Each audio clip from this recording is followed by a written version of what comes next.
Hello friends, welcome to our channel. Today, we're going to take a look at another horrible case with you. The case of Jenna Burley.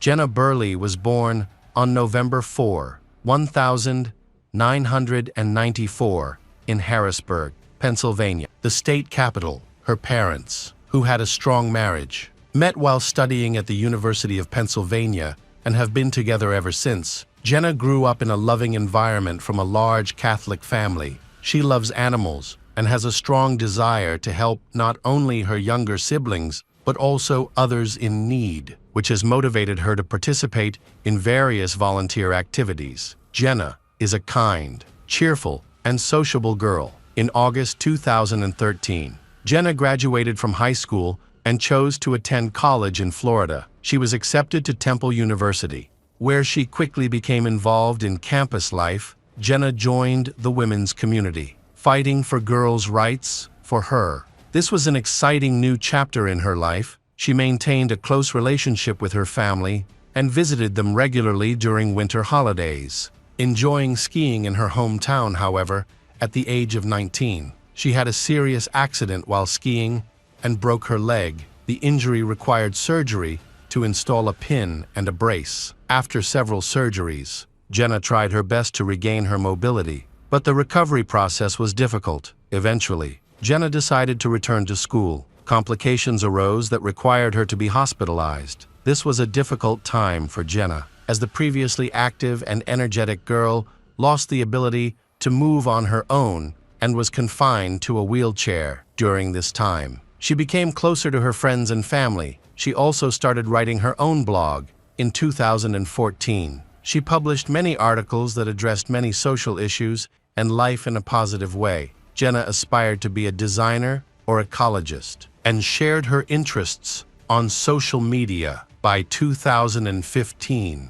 she had realized her long-held dream of creating designer jewelry. She opened a small online store and donated 20% of her earnings to charity. After her trauma, Jenna struggled with her mental health, experiencing a significant depressive episode that led to a stay in a psychiatric hospital. During this time, she wrote about her battle with depression, anxiety, and attention deficit disorder on her blog. Determined not to waste her time recovering at her parents' house, she focused on her studies and graduated from a local college in Montgomery in 2015. Throughout this time, she kept in touch with friends and slowly began to heal. In the fall of 2017, Jenna returned to Temple University to study film and communications, a field she had previously dropped out of due to trauma. However, she transferred to the Philadelphia campus, a city known for its high crime rate. The only safe places were student dorms, and walking around the city after dark was dangerous. Despite the dangers, students often ignored curfews and enjoyed their free time like normal young people.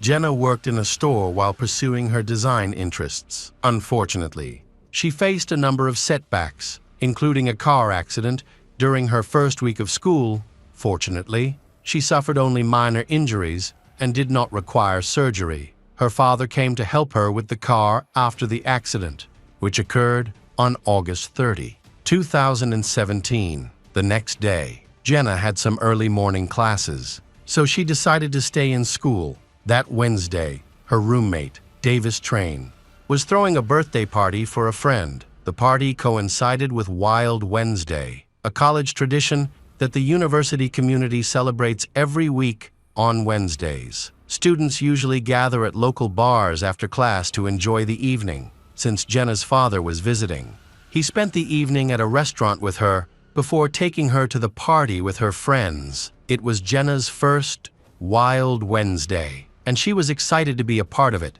Jenna spent the evening with several classmates and went to several bars with them. The last place Jenna was seen that night was a sports bar, just a block away from the college campus. The small bar was packed with students. She was there with friends, including Davis. He left around midnight, but had planned to meet Jenna after she finished partying. However, she never showed up.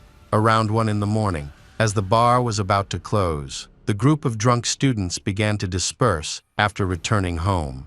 Davis fell asleep while waiting for Jenna to call. When he woke up in the middle of the night and realized Jenna wasn't home, he began to worry. He rushed to his phone and saw several messages from Jenna, including one asking for help, which scared him. He quickly responded, but his message remained unread. Jenna did not return his calls, and since the bar was closed, he thought she might have returned to campus in a taxi. However, Jenna was still missing. He tried calling other students who had been with her that night, but most were either asleep or unaware of what had happened. From the comments of his friends, Davis realized that Jenna was in danger on the streets of Philadelphia. Concerned, he decided to contact Jenna's parents. They understood the seriousness of the situation. Jenna's father began searching for her throughout the night, but unfortunately, his efforts were in vain. Around 9 a.m., the father went to the university's campus security services to ask for help in finding his daughter, Jenna, who had just started her first semester. Unfortunately, the staff was hesitant to take his concerns seriously. They were used to students going missing after a night of partying almost every week, and most of them returned home after sleeping at friends' houses. Concerned parents were advised to wait at least a day, hoping that their daughter would return on her own. Those 24 hours were a long time for Jenna's family. The father hoped that Jenna would come home, or at least call. But his phone remained silent. The next day, he contacted university security again. Officers finally responded to his report, worried. They first reviewed the recordings from the campus surveillance cameras. They discovered that Jenna had not returned to her dorm that night. Officers began interviewing friends and acquaintances of Jenna's who had been with her at the bar. Through these conversations, they learned what she had been wearing on the night of her disappearance. It was clear that Jenna had disappeared off campus, in an area not covered by university security. As a result, the police were brought in to assist in the case. They worked together to investigate the circumstances surrounding Jenna's disappearance. A text message Jenna sent to Davis was alarming. It said she needed help, but did not provide any specific details. The police quickly realized the seriousness of the situation and that they needed to act quickly. They began tracking the geolocation data of Jenna's cell phone. The last time it was active was at a bar around 2 a.m. When Jenna sent a text message to Davis, the police went to the bar to talk to the bartender. An employee recognized Jenna from a photo the police showed him. He reported that she had been sitting at a table until closing time after her friends left. She spent most of the time alone. Looking upset, it seemed like she was waiting for someone or hoping for a response to her text. As she kept checking her phone, unfortunately, it seemed she didn't get any messages. At around 1:30 a.m., a muscular stranger approached her, whispered something in her ear, and sat down at her desk. They drank and began talking. At 2 a.m., the bar closed, the stranger left, and Jenna followed him. The man had probably offered to help her, to give her a ride to school. Jenna probably felt like she had no choice but to accept. The bartender noticed that they were both quite drunk, but neither of them were aggressive or tried to force her to do anything. The bar's surveillance footage corroborated the bartender's story. The police spoke to other employees, and one bartender recognized the man as a regular named Joshua Huppaters. He even had Joshua's phone number. With this information, the police quickly called Joshua, who was likely the last person Jenna had contact with. However, he did not answer, so they left him a voicemail about the situation. The police wanted to speak to him directly, as he could provide important information about Jenna's whereabouts and was an important witness to the investigation. The police began searching for him to ask questions, checking all nearby hospitals and locations where Jenna might be, but she was nowhere to be found. Joshua eventually called the police back after receiving their voicemail. He apologized, explaining that he had slept most of the day after a night at the bar. He claimed that he had had too much to drink. He also did not remember whether he had been drinking alone or buying drinks for others. He did not remember who he spent time with that night. When questioned about Jenna, Joshua claimed that he did not know with Jenna. He tried to convince the police that he did not know who they were referring to. The bartender later confirmed that Joshua was not drunk enough to forget what happened in the bar. Although they had consumed quite a bit of alcohol, they were still on their feet and able to move around. Making amnesia unlikely, Joshua buying drinks for Jenna suggests that he may have had an interest in her. Police discovered that he lived just a few minutes' walk from the bar. Police easily located the room he was renting, but had difficulty when Joshua would not open the door. They contacted the apartment owner, who quickly assisted the police by using her key to let them into the room Joshua was staying in. Upon entering the room, the police found Joshua's room to be quite messy, filled with all kinds of papers and documents. During the search, they found a pair of men's shoes with a drop of blood on the heel, along with a roll of toilet paper with a dark red stain that resembled blood. However, the police needed a search warrant to collect evidence for further investigation, so they had to leave the apartment and go to the police station to get the necessary warrant. Meanwhile, Joshua again did not answer the phone because the police lacked concrete evidence against him.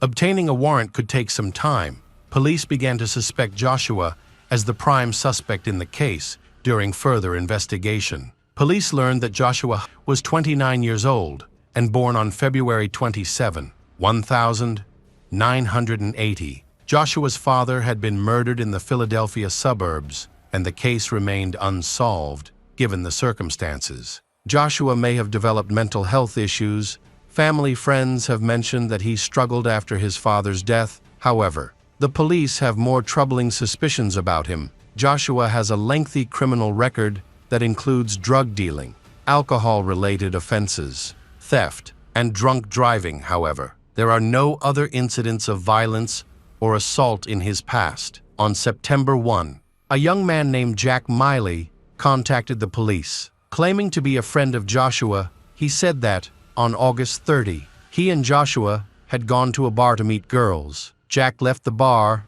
at around 1 a.m. with other students and woke up at around 10 a.m. He immediately smelled a strong odor of cleaning products, which made him feel nauseous, curious about the smell. He found Joshua in the kitchen, screaming on the floor while pouring bleach. Jack noticed a deep scratch on Joshua's neck and a large cut on his arm that looked like a stab wound. Joshua explained that he fell into a thorn bush while drunk and did not remember how he injured himself. At the time, Jack had no idea where Joshua's wound had actually come from. Joshua then went to the hospital to get stitches for the cut. The two young men later met, and Joshua said he was going to North Carolina to visit relatives. This struck Jack as strange, as although he had known Joshua for a long time, he had never heard of any relatives living in another state, and this sudden trip seemed suspicious. After Joshua left, Jack learned of Jenna's disappearance. At that moment,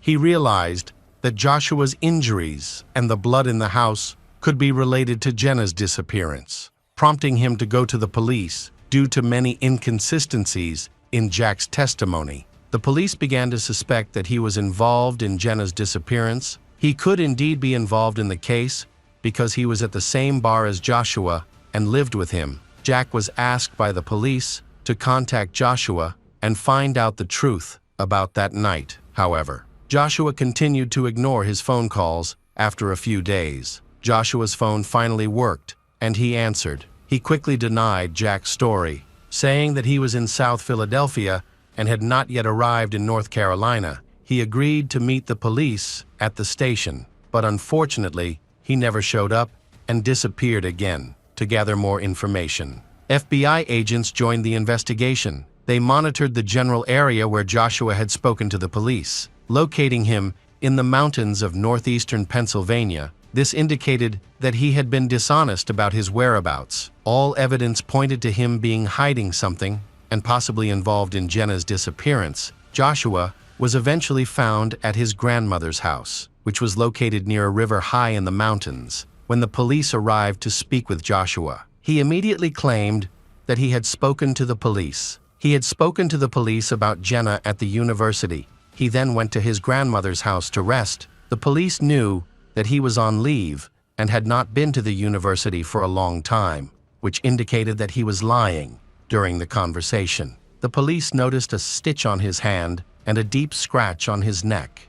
As Jack had mentioned, when asked how he had been injured, Joshua said that he had been injured while breaking a cereal bowl. However, the wounds were in areas that did not match his explanation, suggesting that he was not telling the truth. The police then took Joshua and his grandmother to the police station. During the examination, the police discovered deep cuts on his hands, some of which had been stitched up. Their suspicions, combined with inconsistencies in Joshua's testimony, led them to obtain a search warrant for his room near the school. Inside, they found broken plates, including a cereal plate, but no blood on them. In other areas of Joshua's room, they found suspicious, dark red stains, especially on the kitchen sink, trash can, and kitchen knife blade. It appeared that he had tried to clean up, but failed to do so completely. In addition, the police found a black hair tie.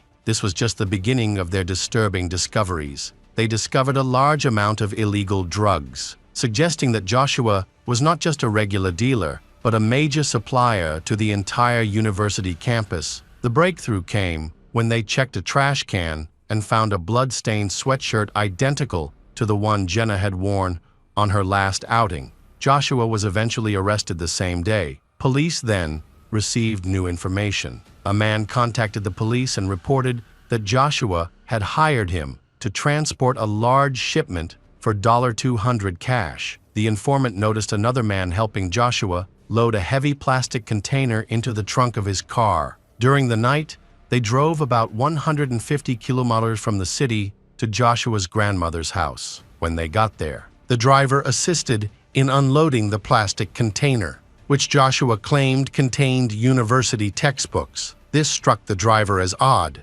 Joshua stated that he was transporting textbooks and clothes, and that his cousin had helped transport a container. Police were then contacted by a man named George Stobo. George went into the barn to check for snakes in the corner of the barn. He discovered a plastic container, which, when opened, revealed the body of a dark-haired girl. George immediately called the police. Officers went to George's house and found Jenna's body. The body was in a terrible state, with 140 wounds that showed signs of brutal beatings. Police spoke to Joshua without revealing that they had discovered Jenna's body. He confirmed that he had moved the container to his grandmother's house, but did not admit to anything. He was nevertheless charged with murder, cruelty, and obstructing an investigation. Joshua still denies all charges against him. The medical examiner concluded that Jenna died from blunt force trauma to the head and strangulation. She had been severely beaten and repeatedly struck with a blunt object. Jenna also had a stab wound to her left hand and a deep cut to her right hand. Male bodily fluids were found on Jenna's body. Police later discovered surveillance footage that showed Jenna and Joshua entering the building, where he rented a room, at 2:32 a.m. the next day. Joshua transported her body in a plastic bin. A witness reported hearing Jenna screaming from Joshua's room. These screams of pain lasted for several minutes before suddenly stopping, but no one called for help or intervened. The question is why Jack, who lived next door, did not hear the screams. Was he an accomplice to the crime, or was he too drunk to realize what had happened? The exact truth remains unclear, as Jack claims he was drunk and did not hear anything. Regardless, there is no evidence implicating him in the murder. The trial began in 2019. At this time, forensic experts thoroughly examined Jenna's body and confirmed that there were male fluids on her body, indicating that she had been abused. However, Joshua claimed that their interaction was consensual. Joshua's lawyer insisted that Jack was the real culprit. However, Jack's sister testified, saying that her brother was completely unaware of the incident because he fell asleep after drinking, making it impossible for anyone to wake him up during the trial. Joshua changed his plea and admitted that he was involved in the desecration of the body, but he maintained his innocence of the murder. After deliberations, the jury found Joshua guilty of murder and related charges. He was sentenced to life without parole, plus an additional 18 years for concealing evidence. His lawyer quickly sought to appeal the sentence, arguing that police did not have the necessary warrant when they first searched Joshua's room. However, the appeal was rejected. Hello, crime enthusiasts, are you ready for another chilling investigation? The case of Corey Richins. The death of a loved one is a devastating tragedy that deeply impacts family members and children. Each person handles the loss in their own way, trying to deal with the blow of fate.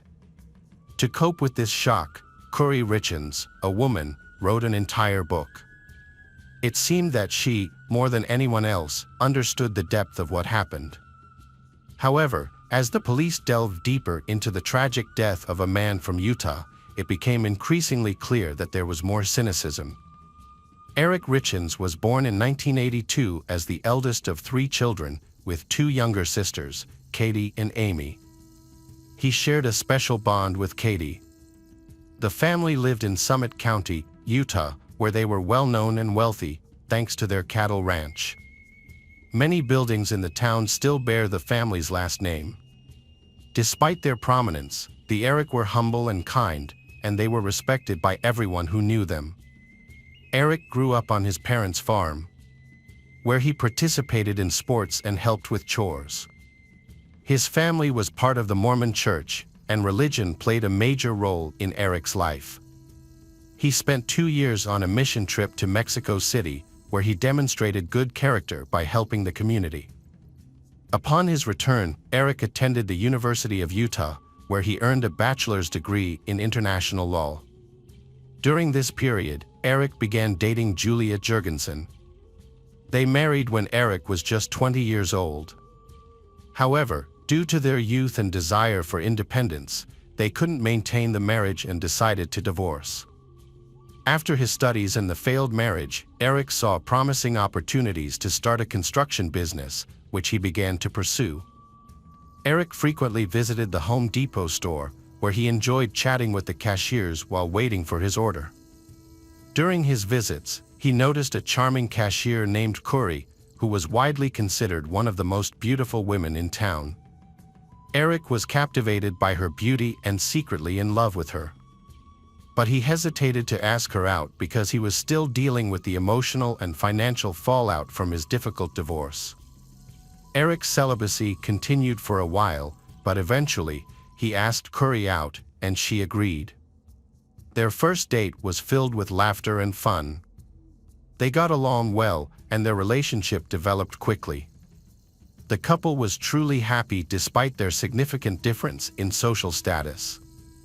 Eric was always cheerful and sociable, able to cheer her up on Corey's worst days. Despite the shock from his first marriage, Eric quickly realized that Corey was the one for him and soon proposed. She accepted, and after a whirlwind romance, they got married in 2013. Corey was not only beautiful but also intelligent. She attended her chosen university and earned a bachelor's degree in health management, followed by a master's degree. Corey had previously worked as an administrator at a design agency before meeting Eric in a hardware store. Corey became a new ray of light and hope for him, giving him confidence that he could build a loving family. Corey was born in 1990 in an ordinary family. Corey has an older brother and an older sister. Her father died at the age of 57 in 2010 after struggling with alcoholism. He was unable to witness Corey's wedding, which took place 3 years after his death. Before the wedding, Eric's mother insisted on a prenuptial agreement to protect her son from experiencing another shock like his previous divorce. At that time, Eric's business share was worth about $2.5 million. His mother presented the agreement as a precaution in case of divorce. According to the prenup, Corey could not claim Eric's money, and he could not claim hers. Eric arranged for Corey and partner Cody to be the beneficiaries on his life insurance policy. In the event of his death, Cody could use his portion of the insurance payout to buy out Eric's share of their business. After their wedding, Eric and Corey began their ideal life together. They bought their home, lived happily, and hoped to have children. Inspired by her successful brother who had made a fortune buying, renovating, and selling houses, Curry decided to follow the same path. With Eric's experience in the construction industry, Curry obtained her real estate broker's license and began selling real estate. Her friendly nature and attractive appearance quickly made her a well-known real estate broker in town, which made Eric proud. Eventually, Curry shared her brother's business model with Eric and they began working together. Curry identified profitable properties for resale, Eric managed the renovations, and they sold the homes. Their business flourished until a couple sued Curry for failing to disclose the true condition of a home. The lawsuit was settled out of court and did not affect their business. After 9 years of marriage, they have 3 sons, Weston, Carter, and Ashton. Despite his busy work schedule, Eric values family time, being actively involved in his sons' lives and supporting them in sports. Since 2020, things have been unusual in their relationship. While on vacation in Greece, Eric called younger sister Amy and said Curry had given him a drink that made him feel sick. He suspected she was trying to poison him and warned that if he suddenly died, Curry would be responsible. Although the family was concerned, they dismissed Eric's claims as paranoid because the couple seemed happy. After the vacation, Eric secretly changed his will in November 2020, leaving his business shares and assets to younger sister Katie without telling Curry. The couple continued to live together for another 1.5 years until early 2022. This time, the conflict was over Curry's desire to buy an unfinished mansion for $2 million, which she thought could be sold for $5 million after renovations. Eric is skeptical about the deal's profitability, causing tension between them. Curry accuses Eric of controlling her business, while he believes the investment is too risky. Around this time, Cody, Eric's business partner, was notified by the insurance company that Curry had tried to change the beneficiary on Eric's life insurance policy to her name. Although she was unsuccessful, this raised serious concerns about her intentions. Eric started considering divorce, knowing that Curry would lose everything due to their marriage contract. Eric had already transferred his share to younger sister and removed Curry's name from all documents, including the insurance policy. Meanwhile, Curry spent $1,000 on powerful and dangerous painkillers. On Valentine's Day 2022, Eric told Cody that after eating a sandwich Curry made, he suffered severe respiratory irritation, similar to an earlier incident in Greece. Despite his suspicions, Eric did not leave Curry's side or stop eating her food. Eric continued to be suspicious of Curry, especially after he refused to buy the mansion. On the night of March 4th, Eric, 39, was found dead in his bed. The night before, Curry had made Eric a Moscow Mule over dinner. After he finished drinking it, they went to bed. During the night, Curry woke up to comfort one of their sons, who had been having a nightmare. When she returned to the bedroom around 3 a.m., she found Eric cold and unresponsive. She called 911, saying that Eric had no signs of life and that her attempts to resuscitate him had failed. Paramedics confirmed Eric's death, and Curry mentioned that she had attempted CPR on him, but doctors doubted her story. The man was bleeding from his mouth, but his wife had no blood on her. His death appeared to be due to a drug overdose, as tests showed his blood levels were 5 times higher than the lethal dose. When Curry was asked why he was taking such a strong drug, she said she didn't know. Eric's family denied that he had any health problems that would warrant such medication. A review of his medical history revealed that he had not seen a doctor in a long time and that no one had prescribed him this hard-to-get prescription drug. Eric had no history of drug addiction or convictions and was otherwise healthy. Just one day after Eric's death, a dispute broke out between Curry and Katie. Curry discovers that all of her husband's businesses and assets are legally Katie's, leaving Curry with nothing. This revelation caused Curry to become aggressive, and she attacked Katie, leading to the police being called. Unwilling to back down, Curry filed a lawsuit, claiming that the prenuptial agreement had been violated. She argued that her name could not be removed from the will and insurance policy without her consent. Curry asked for her rightful share and $300,000 in attorney's fees. In response, Katie took legal action against Curry, suspecting foul play in her brother's death and accusing Curry of poisoning her brother for financial gain. Police began investigating Eric's death and suspected it was not an accident. Curry was the prime suspect. During the investigation, police requested access to Curry's cell phone. They discovered that messages with Neil, the salesman, had been deleted, but police were able to recover them. Curry said her husband's death was a huge loss for her and was especially difficult for Eric's 3 sons, as he was very important to them. Curry played the role of a grieving, mourning widow to avoid suspicion. Police continued working on the case and found another inconsistency in Curry's testimony. According to her story, she went to her son's room at night without her phone, leaving it charging on the nightstand beside her bed. However, records showed that she was actively using the phone at that time, messaging various people. It was even determined that the phone was in motion, indicating she was walking around the house with it. This information did not match her story. The police questioned Neil, the person who sold the medicine and supplied her with the medicine.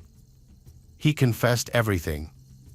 He revealed that she had been experimenting with different drugs, claiming that none of them helped with her severe back pain. Little did Neil know that the drugs had an entirely different purpose. In exchange for testifying against Curry, Neil was not charged.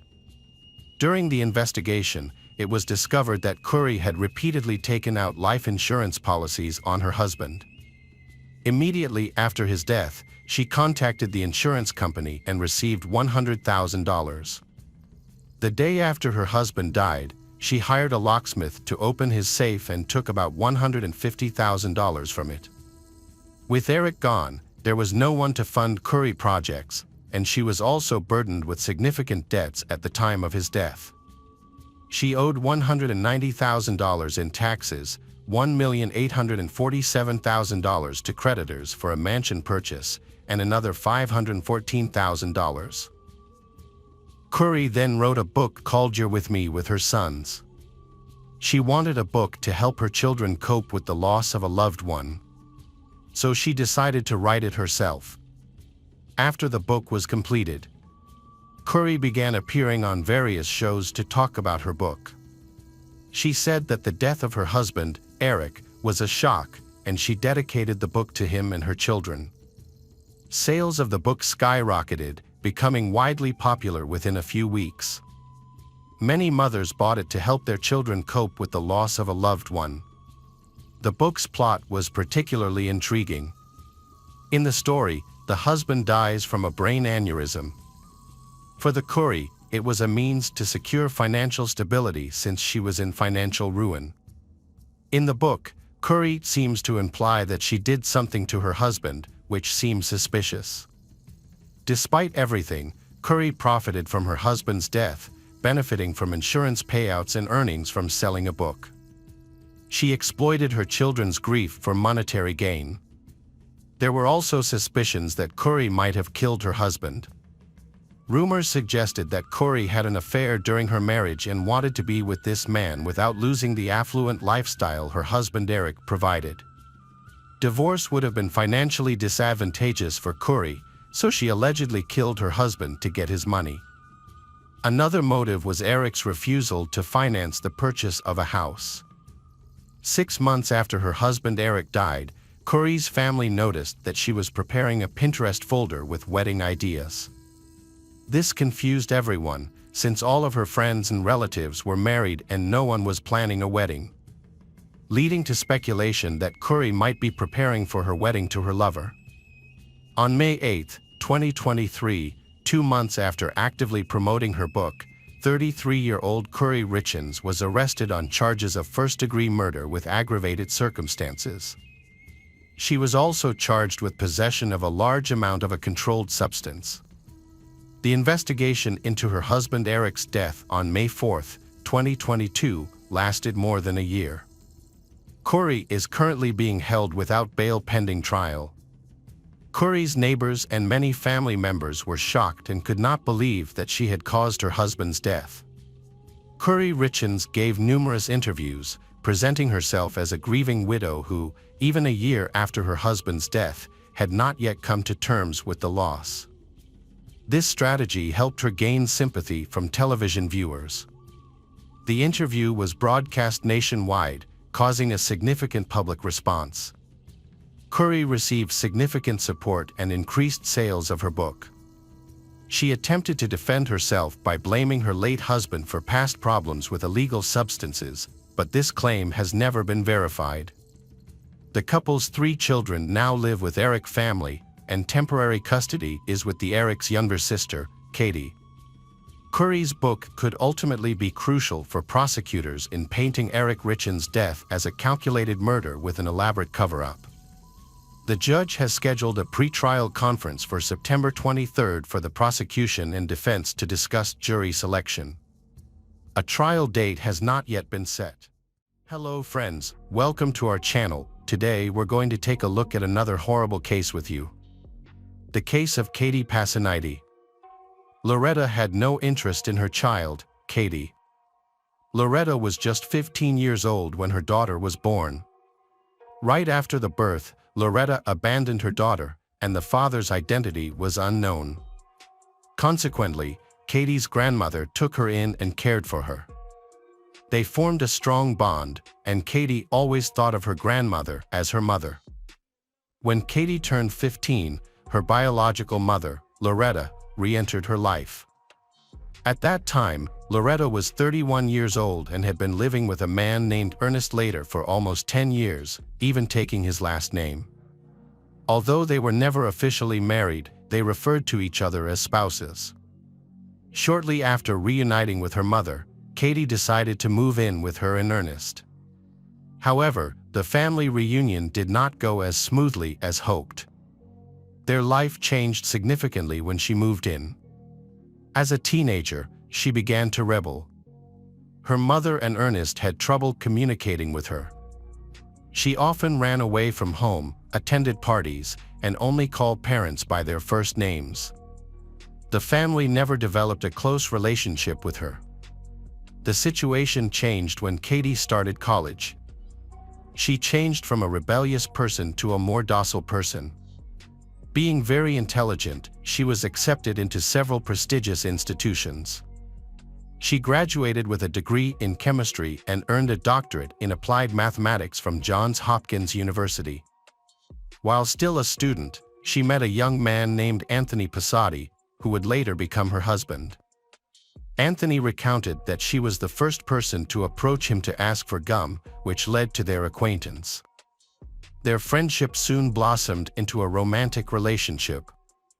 A year later, Katie and Anthony got married, and 2 years after that, they had a daughter. At that time, she was 27 years old. The family eventually moved to San Antonio, Texas. Here, Anthony worked as a physician assistant, and he had good career prospects in the medical field. Katie taught chemistry and mathematics at several schools, earning a good salary. She had a stable career, but she decided to leave her job to become a mother again. Family was always important to her, so she decided to adopt a little girl. During this time, Katie tries to reconnect with her mother, Loretta. Even though they rarely communicated with each other before, but now they are both trying to get closer. Loretta began visiting Katie and grandchildren frequently. By then, Loretta was already retired. Loretta and Ernest lived on a 25-acre estate in a small town called Keithville. They built a log house and a large barn for agricultural equipment. Ernest manages a small farm, which was an excellent way to earn extra money during retirement. In 2008, a major change occurred. A local mining company exploited a large gas field on the farm. To obtain the extraction permit, Ernest was paid $400,000 and overnight made him quite rich. He invested the money in his own business. Since he already had everything he wanted, he continued managing his small company as usual. Everything seemed normal, but a new problem arose. One day, Loretta called Katie and asked her a strange question. She couldn't remember how much sugar she needed for the cake. From that moment on, her calls became increasingly strange. It seems that with age, she began to have memory problems. The same happened to Ernest. One day he went with Loretta to their daughter's house, Katie, for Thanksgiving. But halfway there, he suddenly stopped. It seemed that he became disoriented and got lost. Then, he turned the car around and went back home. After these incidents, Katie sent Loretta and Ernest to the hospital for examination.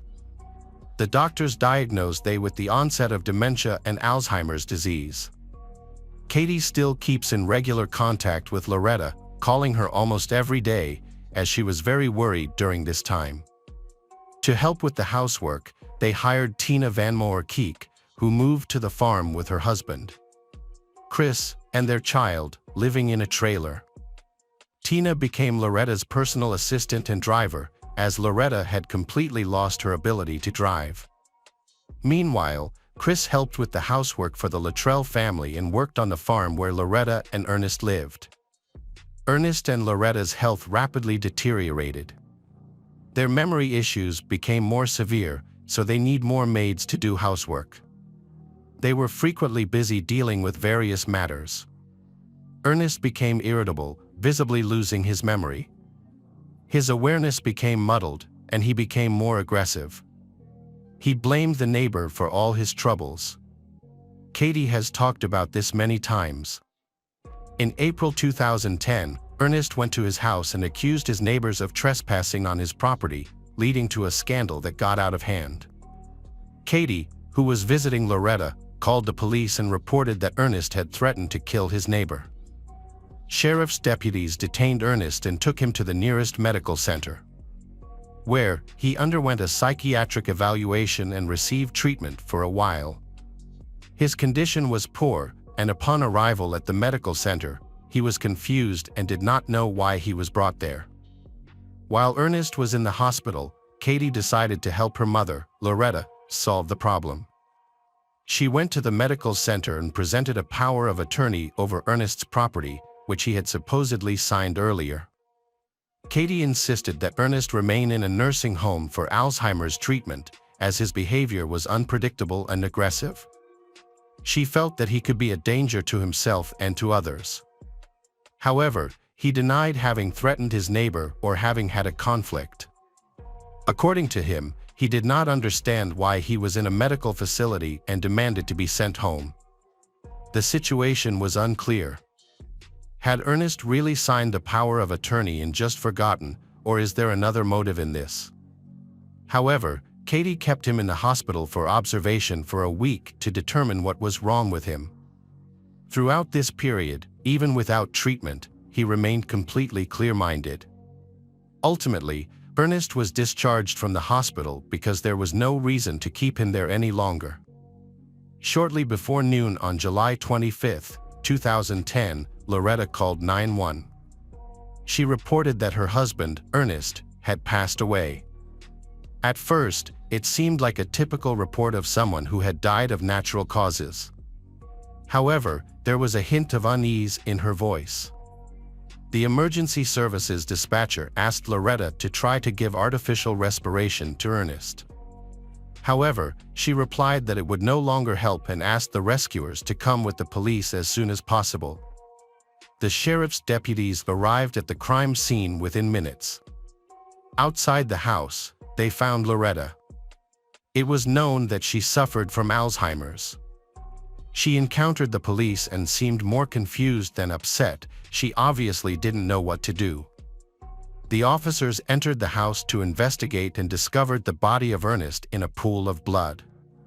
Doctors confirmed his death, caused by 5 gunshot wounds.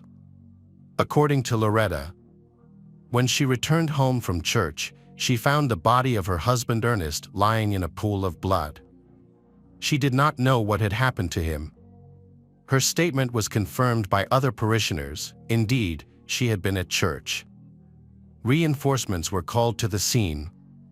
When the forensic experts arrived, they immediately began examining the crime scene and collecting evidence. They noticed that some valuables were missing from the house, including Ernest's car. Near the place where the car had been stolen, they found unusual boot prints with a unique design. Tina, the housekeeper, and Chris lived on Ernest's farm. They claimed they were not at the house during the murder and provided a store receipt as proof of their whereabouts, which confirmed their alibi. Meanwhile, detectives reached out to Loretta's closest relatives. They later learned she had a daughter, Katie, who lived in San Antonio, Texas. Upon hearing the tragic news, Katie traveled to support her. Investigators are currently having difficulty clarifying the incident. What happened at the farm that day? At the scene, police confirmed that Ernest had died tragically. It certainly wasn't him who ended his life, as there was no weapon nearby. Someone had killed him, and the gun was hidden by the killer. Finding the gun became a priority for the investigation because it could offer important clues. Ernest was shot at point-blank range, including in the head, leaving no chance of survival. He was found lying in a pool of his own blood, and the gun cabinet next to the room had been opened and emptied the ammo. Additionally, Ernest's pickup truck and several valuable items were missing. The truck was easy to locate because it had distinctive features, including a homemade fuel tank. Ernest used this tank to refuel his agricultural equipment. It had a large capacity, designed to supply equipment for 2 days. Thanks to these unique features, the truck was quickly found. Eric Crane was well acquainted with the police officer because he abused illegal substances. He had a rich criminal history, mainly due to his addiction and drunk driving. All his life, Eric was in and out of prison for short periods of time. He was found just 2 days after the murder. He was immediately arrested in the car and taken to the police station for official questioning. However, he began to categorically deny his involvement in the incident. He claimed that he was at work at the time, but his alibi was not confirmed by his colleagues. Besides, he also could not explain how he ended up driving Ernest's pickup truck. His boots had a unique pattern on the sole, resembles shoe prints found at the crime scene. However, at first they could not get him to confess. Eric was kept in custody during the investigation because it seemed he was pretending and not telling the truth. On the day he was arrested, a local TV crew found out and went to the auto repair shop where he worked. They interviewed his manager and colleagues, who revealed that he was absent from work at the time of the murder. Surprisingly, while they were there, the shop manager received a call from Eric, who was calling from prison. Eric informed his employer that he was in trouble and couldn't come to work. He also asked his boss to lie to the police, saying he was at work at the time. His boss then asked if he had really killed Ernest. Then, he shared a shocking story. He admitted to pulling the trigger and shooting Ernest, but claimed he was persuaded to do so by Tina, an employee who was also Loretta's driver. It turned out that Tina and Eric were lovers, and she had asked him to help with the crime. He claims that Loretta is the one behind it all. Eric claimed that Loretta lied and went to church during the crime to create a false alibi. She waited there until Ernest was killed. Afterward, Eric called Tina from prison to discuss details of the crime. A few hours later, a recording of this conversation reached the police station. Investigators needed to verify if Eric was truthful, if Tina and Loretta were involved in the murder. On July 28, Tina was brought in as a suspect. She denied any involvement and claimed ignorance of the incident, but her motives remained very suspicious. Ernest had always been very kind to Tina's, providing housing for her family and giving her a job with a stable income. In her situation, it would be wise to maintain this relationship for as long as possible. Why would she kill her benefactor? It seemed illogical. However, detectives suspected she was lying. To confirm, they searched her belongings and found a bank card belonging to Ernest in her purse. Checking the database, the police discovered that months before the murder, Ernest and Loretta had filed a complaint against Tina for stealing money. Eventually, they decided to forgive her without prosecution. Tina confesses that she continues to steal Ernest's money. Her husband, Chris, revealed that the night before the crime, she did not stay at home because they had a fight and she went to a hotel. It turned out that Tina had spent the night there with Eric, planning the attack on Ernest. After several hours of interrogation, she confessed that Eric murdered Ernest, but she claimed that Loretta was the mastermind. Loretta had approached Tina, saying that Ernest should die. Initially, she refused, but Loretta coerced her into participating. The motive for the crime was financial. Shortly before his death, Ernest had promised to pay off his granddaughter's tuition debts, i.e. Katie's daughter. The granddaughter was at risk of being expelled over a $50 shortfall, and Katie was struggling financially. However, when it came time to fulfill his promise, Ernest refused to pay the $50. Loretta was so angry that he was so stingy that she thought he deserved to die. Afterwards, Loretta asked Tina and Eric for help, promising to pay $11,000. The crime was meant to look like a robbery, so Loretta allowed Eric to take Ernest's gun and personal belongings. Consequently, the gun and several valuables were missing from the house. Eric stole the murder weapon from their home and then disposed of it. Of course, Tina and Eric's testimony was not enough to arrest Loretta. Before arresting Loretta, Tina was asked to call her. Her task was to talk to Loretta and try to get Loretta's to confess. She agreed because she wanted to make a deal with the prosecution to reduce her sentence. She also needed to testify against Eric and Loretta. Then, she phoned Loretta, the police recorded and listened to the call. According to the plan, she said that Eric would be released on bail in an hour. So, she needed $1,000 to cover his bail costs. Loretta agreed to pay and asked for more time to get the money.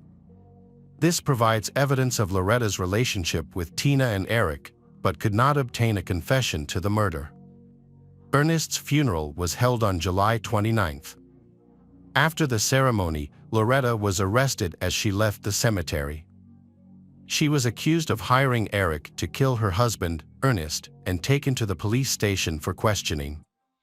Despite the accusations, she denied any involvement. The police pressured her, claiming she attended church that day, knowing Ernest would be killed. They alleged that she had orchestrated the crime. However, she remained firm, stating she attends church every Sunday. She also acted confused, repeatedly asking what she was guilty of. There is no concrete evidence against her, other than a phone call. It doesn't prove much. Loretta repeatedly claimed that she was always in church during the time of the crime. She mentioned her Alzheimer's disease and called the idea of her killing her husband absurd.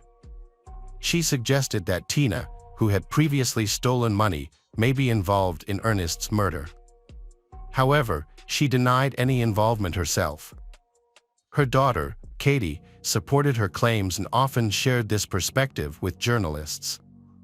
Even Ernest's family believed Loretta was not involved, pointing to her harmonious relationship with Ernest over the years. However, they later informed the police that they suspected Katie and insisted Katie should be more thoroughly investigated. It seems money is the motive. Ernest's farm was valued at around $1.5 million. Upon his death, the farm would pass to Loretta, and after her death, it will be passed on to Katie. Therefore, Katie focuses more on Ernest's assets. Because of this, Ernest's relatives decided to take the case to court. Nonetheless, Katie had a copy of Ernest's will, which allocated the property to Katie and her daughters, leaving the entire Ernest's family out of the inheritance. However, the dates in the will have many suspicious points. it was signed just 3 weeks before Ernest's death.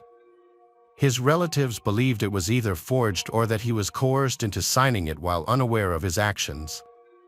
Consequently, they decided to contest the will in August 2010. By then, the investigation into Ernest's murder was nearly complete. There were 3 suspects: Loretta, believed to be the mastermind, Tina, an accomplice, and Eric, the executor of the plan. However, detectives suspected a 4th person might be involved. This was Katie, who had the strongest motive and stood to gain the most from the tragedy. Ernest's family insists that he will not pass on his inheritance to Loretta's stepdaughter, Katie. Ernest's family is certain that he wouldn't leave his inheritance to Loretta's stepdaughter, Katie. Ernest was known for being very frugal, even stingy. He wouldn't spend money carelessly or leave his family without an inheritance. Besides, he never had a close relationship with Katie, so there was no way he would leave everything to her. While the prosecution was preparing to try Loretta, Tina, and Eric, Ernest's family filed a lawsuit claiming inheritance rights. By then, the battle over the inheritance had been ongoing for several months. As police looked into the details of the incident, they began to suspect foul play. The main goal is to prove that Katie's copy of the inheritance will is a forgery. The copy of the will bears the highly suspicious signature of a notary named Penny Penner. On October 19th, the police came to see Penny, the notary. She initially claimed that she had signed the documents on July 1st, nearly a month before Ernest's death. She stated that she signed them at home, in the presence of several witnesses, including Loretta. However, she later confessed that the will was indeed forged, as she signed it after Ernest's death. When pressured, she revealed that Katie had come to her after Ernest was murdered.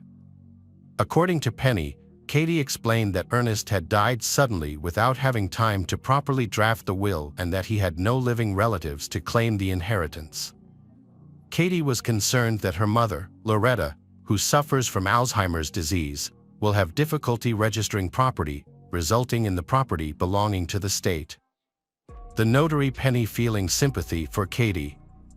She did not investigate the true circumstances and decided to help her. However, facing criminal charges, she chose to disclose the truth to the investigators. To avoid legal issues, she agreed to assist the detective by making several phone calls to Katie. Her task was to get Katie to confess to forging the documents. Following the plan, she called Katie, claiming she had problems with the police and needed details of the incident to draft a new document to distract the investigation. Katie answered several questions, which led to her conviction for involvement in the forgery of the will.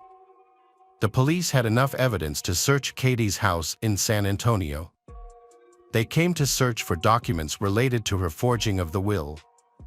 When the officers entered, Katie reached for her purse. Fearing she might have a weapon, they handcuffed her. However, the purse contained no gun, only a letter with instructions for creating a fake, which she intended to destroy.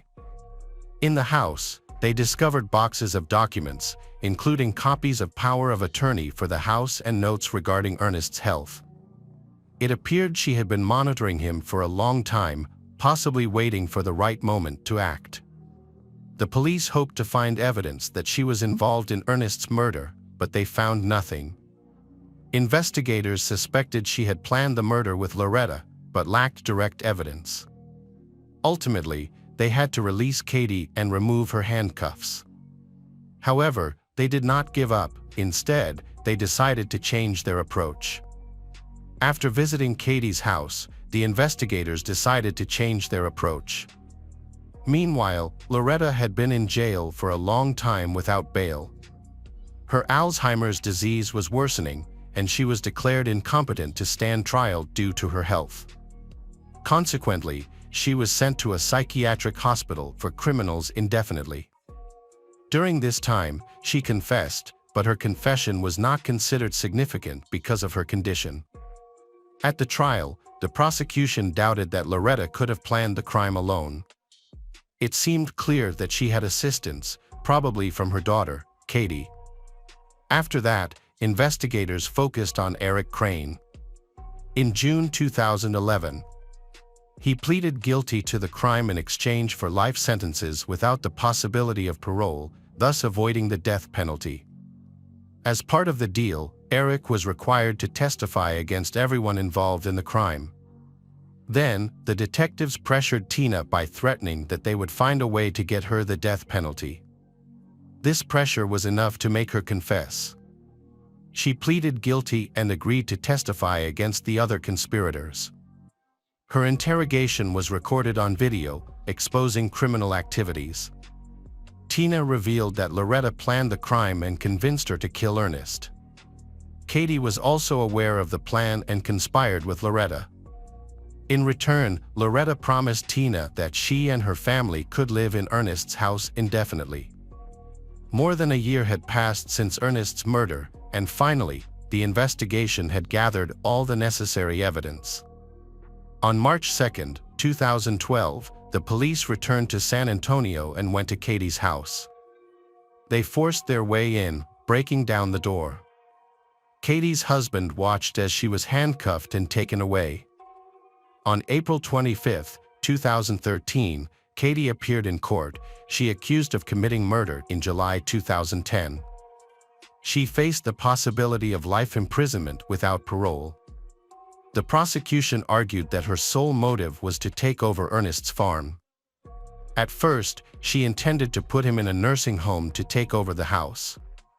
She planned to fabricate a story about a scandal with the neighbors, then trick him into signing the power of attorney.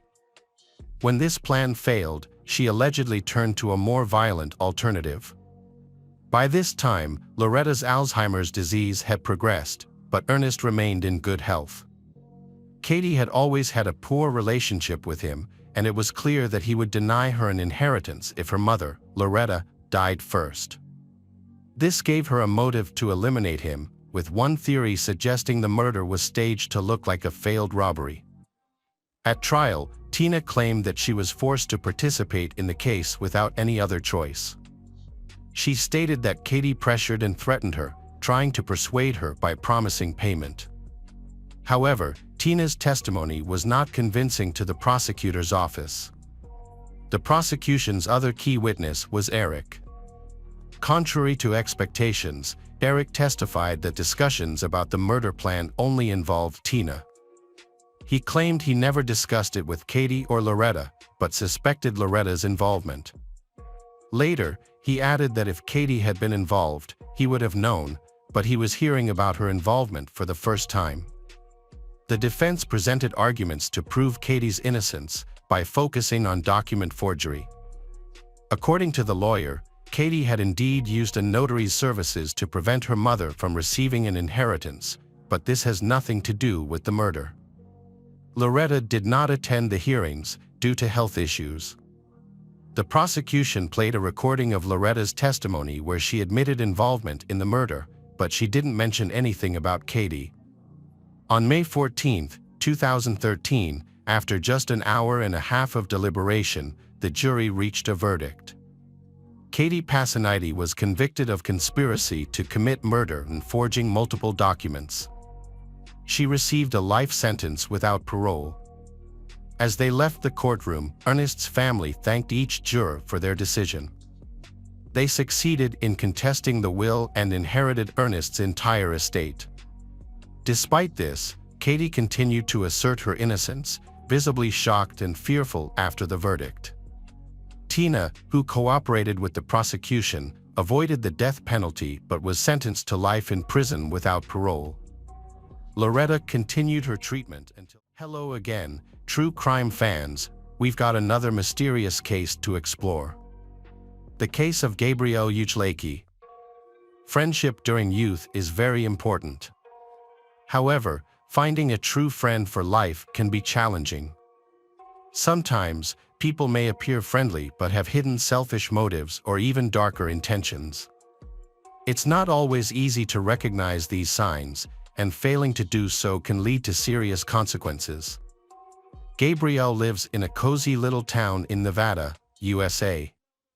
The local economy relies heavily on the mining industry, which provides jobs and supports families. Gabrielle's family moved here from Colorado Springs. Her father Jim had planned to find work in the gold mines. The family was excited about their new life, believing that the town was perfect for them and everything seemed to be going well. Gabrielle was immediately drawn to this vibrant atmosphere. She loved the beautiful natural surroundings, horseback riding and ATV riding, while some consider these activities more suited to boys. This added to Gabrielle's appeal as an active and adventurous young woman. Gabrielle has a close bond with her brother James, who is only a year older than her. They spend a lot of time playing game. Their family, united and loving, always supports each other through difficult times. Even when their parents decided to divorce, they handled the situation calmly to protect their children from emotional distress. After the divorce, both parents maintained a friendly relationship and resolved issues related to property division and child custody without conflict. After the divorce, her mother, Alicia, moved away but chose to live nearby so they could co-parent. Both parents took turns caring for Gabrielle and James and maintained open communication, which helped ease the emotional impact of the divorce on the children. This approach allowed Gabrielle to grow into a strong and intelligent young woman. She became very independent and faced challenges without fear. From a young age, Gabrielle helped her parents with housework. By the age of 16, Gabrielle was skilled at horseback riding, herding cattle, and helping on the farm, and was admired by her family and neighbors for her diligence and professionalism. She was cheerful and easy to get along with. After finishing school, Gabrielle plans to attend college to study psychiatry and help people struggling with mental disorders. Gabrielle has always been empathetic to the pain of others, which is what led her to pursue this career path. However, in 2020, Gabrielle faced bullying at school. Her best friend noted that many of her classmates suddenly turned against her that year for no apparent reason. This friend suspected that envy and jealousy were the main causes, as many girls were jealous of Gabrielle's beauty and intelligence and targeted her for bullying. Eventually, Gabrielle had to switch schools, but she remained optimistic. She had a small group of close friends who truly loved and supported her. Gabrielle started to spend more time on horse racing, where she met others who shared her interests. One of them was Bryce Dickey, who was a couple of years older than her. They quickly became friends, and Gabrielle often referred to him as an older brother. However, it seemed that Bryce wanted something more than friendship. He spent a lot of time with her, and she got along well with his family. Bryce was known to be a kind and polite young man who, like Gabrielle, was always willing to help those in need. Gabrielle and Bryce became close friends because of their similar personalities. They made plans to meet up, as they often did. That day, Gabrielle was at her father's house, where he was practicing with his rock band. She was eager to spend time with her father. She was chatting happily with the band members and even invited Bryce to watch. Unfortunately, Bryce missed practice. Bryce then plans to pick Gabrielle up by car to his house to watch a movie and promises to drop her off later. When her father Jim got home around 7:30 p.m., he discovered that Gabrielle was not home. He searched the house, calling her name, but received no response. Worried, Jim tried calling her, but her phone was turned off. This was unusual, as Gabrielle was usually responsible. She was never late, and it seemed unlikely that she would forget to come home on time. The worried father called Gabrielle's brother James, but he also had no idea where she was. Jim then called Bryce to ask about his daughter. Bryce told Jim that after driving around the city for a few hours, Bryce dropped Gabrielle off near the school, where she met a guy he didn't recognize. Bryce then left to avoid interrupting their conversation. Jim asked Bryce again why they didn't go to the movie as planned. Bryce explained that he and Gabrielle had simply changed plans and decided to drive along country roads. Naturally, Jim was anxious to know who Gabrielle had met, but Bryce couldn't provide any details. He described the man as a tall, blond young man with the appearance of a cowboy. Jim was surprised by Bryce's words. He didn't understand who this stranger was or why Bryce would leave Gabrielle with a stranger instead of taking her home as planned. Bryce had always made sure to take care of Gabrielle, so this behavior seemed unusual.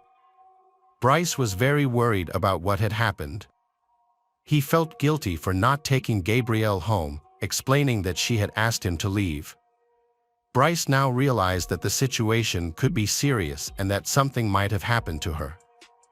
He remembered that the stranger was driving an old RD F-150 pickup truck. This only added to the family's worries, as none of her friends owned such a vehicle. Gabrielle's family tried calling her hundreds of times, but each call went straight to voicemail.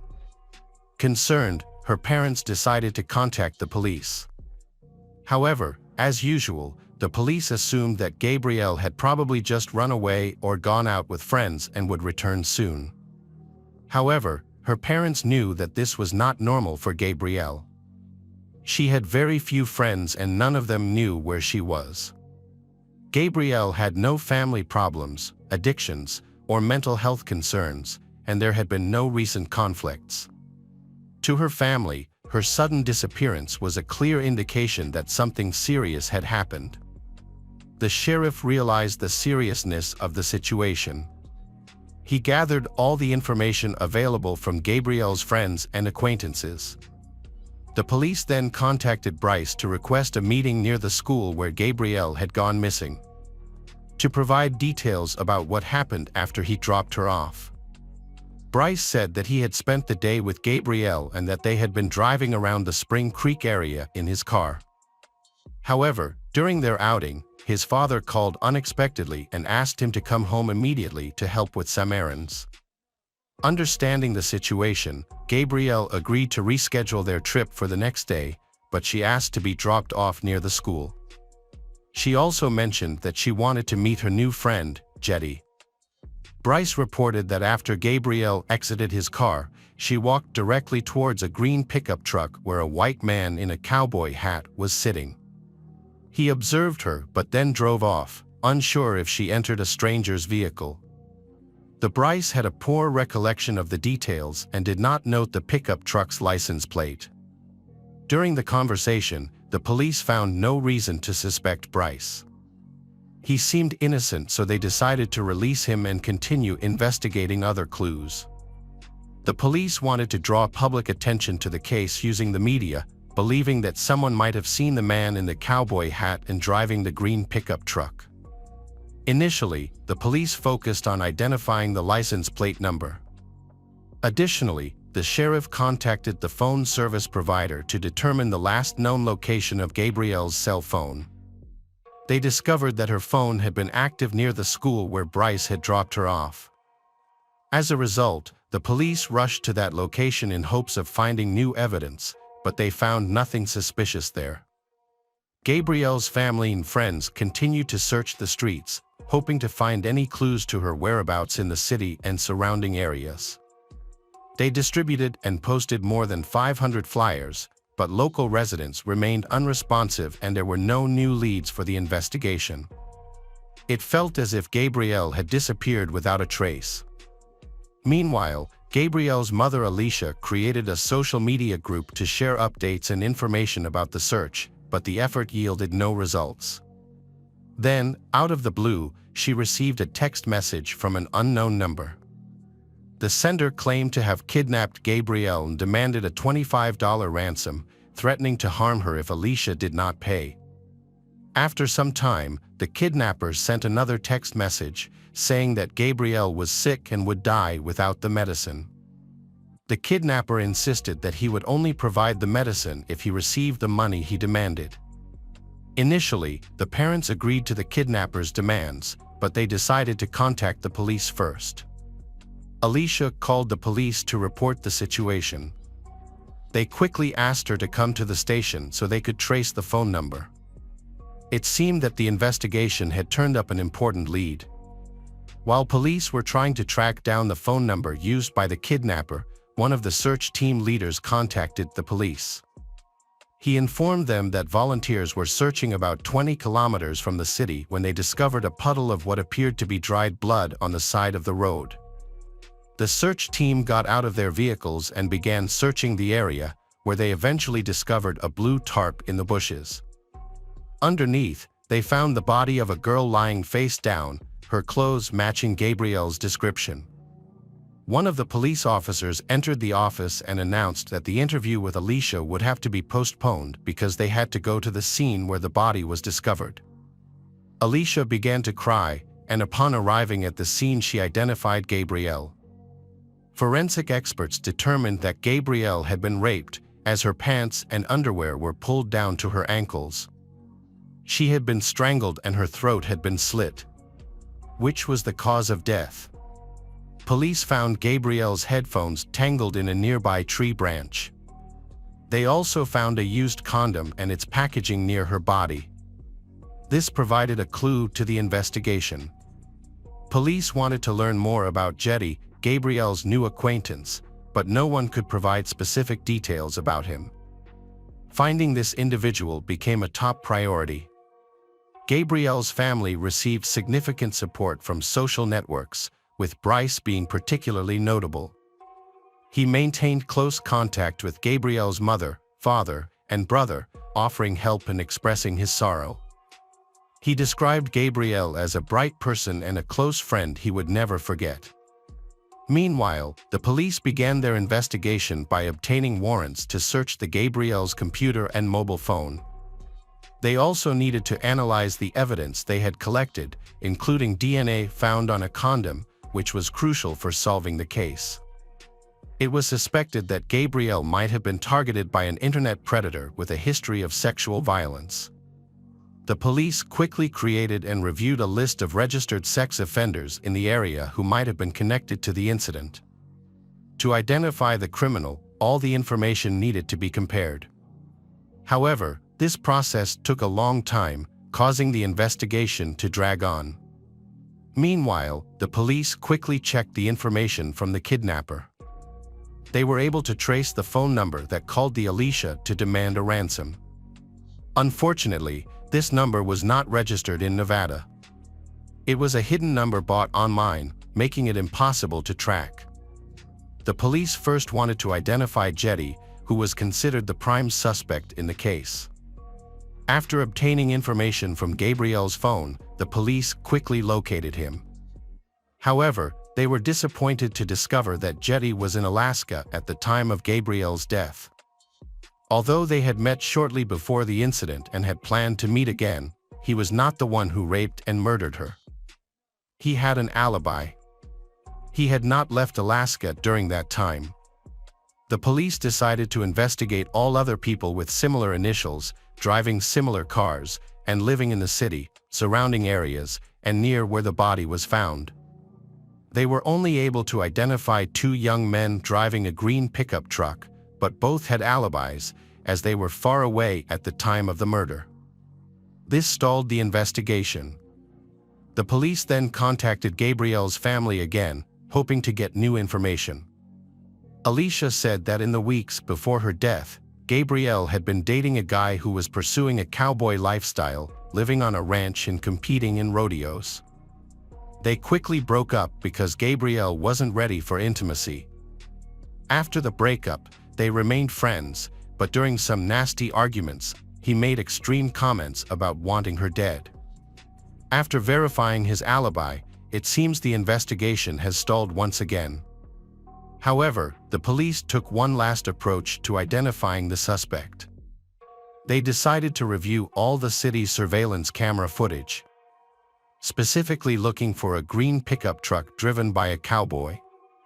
Fortunately, there were several high-quality cameras along the route Gabrielle took before her death and captured clear images. Police had to analyze multiple videos that had been recorded. Despite their efforts, they were unable to find the green pickup truck that Bryce had mentioned. However, police did find something interesting. The blue Chevy pickup that Bryce himself drove really was on the recording.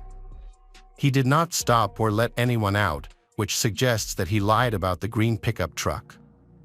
The police then decided to trace the route the blue pickup took. Bryce had previously claimed he had been driving around the area with his girlfriend for several hours, but this was proven false by the video evidence. The police decided to request data from Bryce's cell phone to compare his geographic location with that of the assault victim. They quickly obtained a warrant to access this data and did not notify him to avoid alerting a new suspect. It was clear that he had been with Gabrielle all day because their movements matched until her cell phone turned off. Additionally, he was present at the location where Gabrielle's body was discovered before returning home. This indicated that Bryce was present at the crime scene and may have committed or witnessed the crime. To verify the assumption, an examination was conducted. The Bryce was immediately asked to undergo tests and provide DNA samples. He agreed. He was later released, but the police did not reveal their suspicions. Instead, they acted as if everything was normal and collected samples from everyone in the area. Skin particles were found under Gabrielle's fingernails, and these samples matched Bryce's DNA. It was clear that he had sex with Gabrielle, but everything happened involuntarily. Bryce was called in for questioning again. Bryce agreed to be questioned without hesitation, remaining calm and confident. The police asked him if he had ever had a relationship with Gabrielle, especially sexual. He denied these allegations, claiming that he considered her like a younger sister. Bryce's statements raised suspicion because if he was telling the truth, his DNA would not have been present at the crime scene. However, police discovered a condom containing his semen at the scene of the murder. Feeling that the police were onto something, Bryce changed his story, claiming that Gabrielle had flirted with him and that they had consensual oral sex while using a condom. Bryce later stuck to his story about a man in a green pickup truck, repeatedly claiming that he could not provide a clear description of the cowboy or the truck's license plate. However, multiple traces of Bryce's DNA were found under Gabrielle's fingernails, in her private parts, and even on her neck, near the fatal stab wound. Additionally, based on Bryce's movements and the surveillance camera footage, it was confirmed that he did not stop anywhere else. This indicated that he was lying. Under pressure from the police, Bryce eventually confessed that what happened to Gabrielle was an accident. He mentioned that she wanted to have rough sex with a knife, and in a moment of passion, the blade accidentally stabbed her. This explanation seems very unlikely, especially given his history of dishonesty. Bryce Dickey, 18, was arrested on March 19, 2020. Following his arrest, police searched his home and vehicle. At Bryce's home, police discovered several bloody items in his closet, including a knife that was determined to be the murder weapon. In the trunk of his car, they found a bloody sweatshirt with Gabrielle's blood on it, along with multiple fingerprints and DNA samples linking Bryce to the crime. When Gabrielle's family received the news, they were completely stunned. Her family had always considered Bryce a good young man, and he had treated them like family, considering him Gabrielle's best friend. The family had trusted Bryce as if he were their own, not knowing that he would betray them in such a terrible way. While the townspeople saw him as the true cowboy and a good person who would help others in times of need, he was actually hiding his true nature. Gabrielle's family trusted him. He made sure she got home safely and gave her regular rides, which seemed thoughtful. However, his intentions were not noble. He was actually trying to get close to his victim. In May 2022, the prosecution presented several credible testimonies, including testimony from Bryce's ex-girlfriend. She described him as aggressive and cruel, often getting into arguments. She recounted that he had choked her at least 4 times during their conflicts, with the last incident being so severe that she felt she was on the verge of death. She ended her relationship with Bryce, who had been stalking and threatening her for a long time. It was only when her parents threatened to call the police that he stopped. The jury then deliberated for about an hour and unanimously found Bryce Dickey guilty of first-degree murder and rape. The judge sentenced Bryce Dickey to life in prison, with the possibility of parole after serving 20 years. He received an additional 20 years for using a deadly weapon, another 20 years for kidnapping, and 10 more years for rape. In total, he will serve 70 years before he can seek release. Bryce did not explain his motive for the crime. However, a friend of Gabrielle's revealed that just days before the murder, Bryce confessed his love to her, but she suggested they remain friends. Police believe that Bryce could not handle the rejection and felt resentful. When he learned that Gabrielle was seeing a new boyfriend named Jetty, he became angry and sought revenge. Welcome back, detectives. Let's dive into another horrible case. The case of Elizabeth Johnson. Elizabeth Johnson was 23 years old, and her husband was 25. They lived in Tempe, Arizona, USA. Although on the surface they appear to be a happy couple, their reality is much different. Elizabeth's life has been through many hardships, which have negatively impacted her relationships. Her parents were addicted to illegal substances and barely cared for her, forcing her to grow up in poverty. Fortunately, her time in this dreadful environment was short-lived. Her mother passed away when she was still young, drowning after losing consciousness from an overdose of illegal drugs. At that time, her father was also in a state of madness and could not help her. A few years later, her father died from liver disease, which was also linked to his addictions. After these incidents, Elizabeth was sent to an orphanage. Several families adopted her, but then they returned her to the orphanage. These childhood damage caused Elizabeth much suffering. She had behavioral problems and was often labeled a problem child. Now she's faced with adult problems that she doesn't know how to handle. Those who knew her well said she was immature for her age, and she lived in constant fear of abandonment. This fear made her intensely jealous of her boyfriend, Logan. Elizabeth had difficulty controlling her emotions, leading to severe psychological stress. This often resulted in conflicts with her lover, Logan. During these conflicts, she frequently lost control and sometimes physically attacked him. Her immaturity made her unable to understand her own actions. Despite this, Logan loved her, and they got married after dating for a few months. He hopes that marriage will help she change. Unfortunately, her fear grew and her tantrums became very disturbing.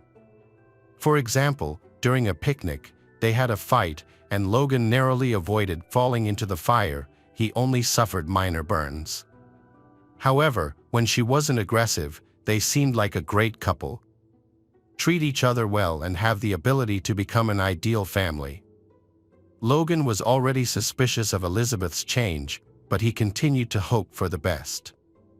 Sometime after the marriage, they discover that Elizabeth is pregnant, which was a big surprise for them.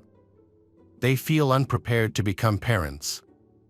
Initially, they had planned to establish themselves before having children, so Elizabeth decided she did not want to become a mother.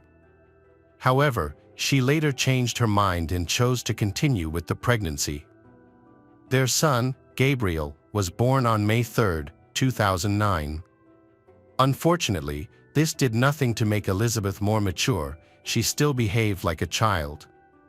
According to those around her, her anger outbursts became unpredictable. During these times, she would latch on to minor issues to provoke conflicts. Gabriel is quite difficult, and she has to try very hard to control him. The boy always wanted to be comforted, and whenever Elizabeth left him alone, he would start crying. His cries irritated her, causing her to lose her temper and yell. It was a chaotic situation, and Logan trying to stay calm for the sake of the child. During that period, Logan worked hard to support his young family, which often kept him away from home. At home, he always tries to help his wife and take care of the children. He wanted to be close to his son, but Elizabeth's temperament made things difficult.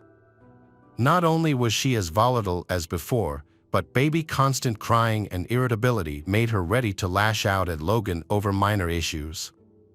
Her jealousy increased. She becomes more suspicious of Logan's interactions with other women. Her fear of being abandoned turned into panic, haunting her. Everything is getting worse and worse.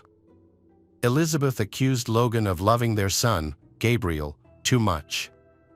She even grew jealous of the child, convinced that Logan loved her less since his birth. During her angry outbursts, her behavior became more extreme. She started smashing things, including household appliances and dishes. On one occasion, she even took a kitchen knife and cut up the sofa and her son's bed. Logan finds it very difficult living in such an environment.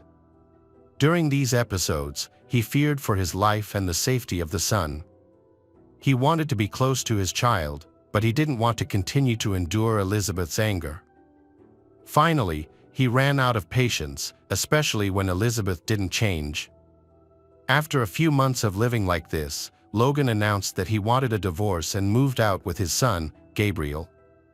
Elizabeth's childhood fears and traumas return, but she never takes responsibility for what happened.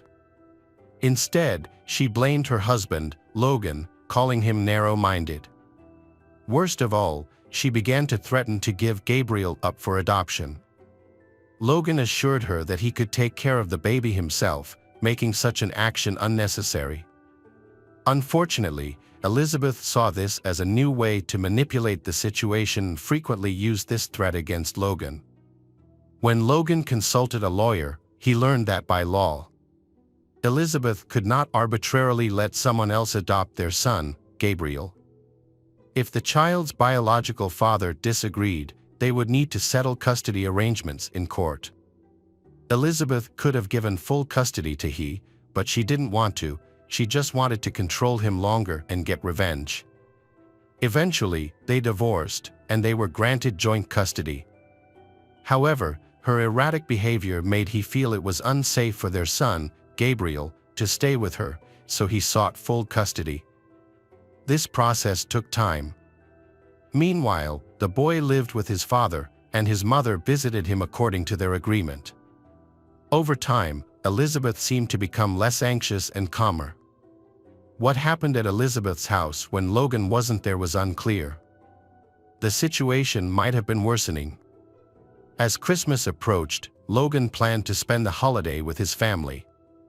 He had a grand vacation in mind. They would meet Santa Claus and give Gabriel his first Christmas presents. But this plan was not to be. On December 18, 2009, Logan was supposed to pick up Gabriel from Elizabeth's house around 4 p.m.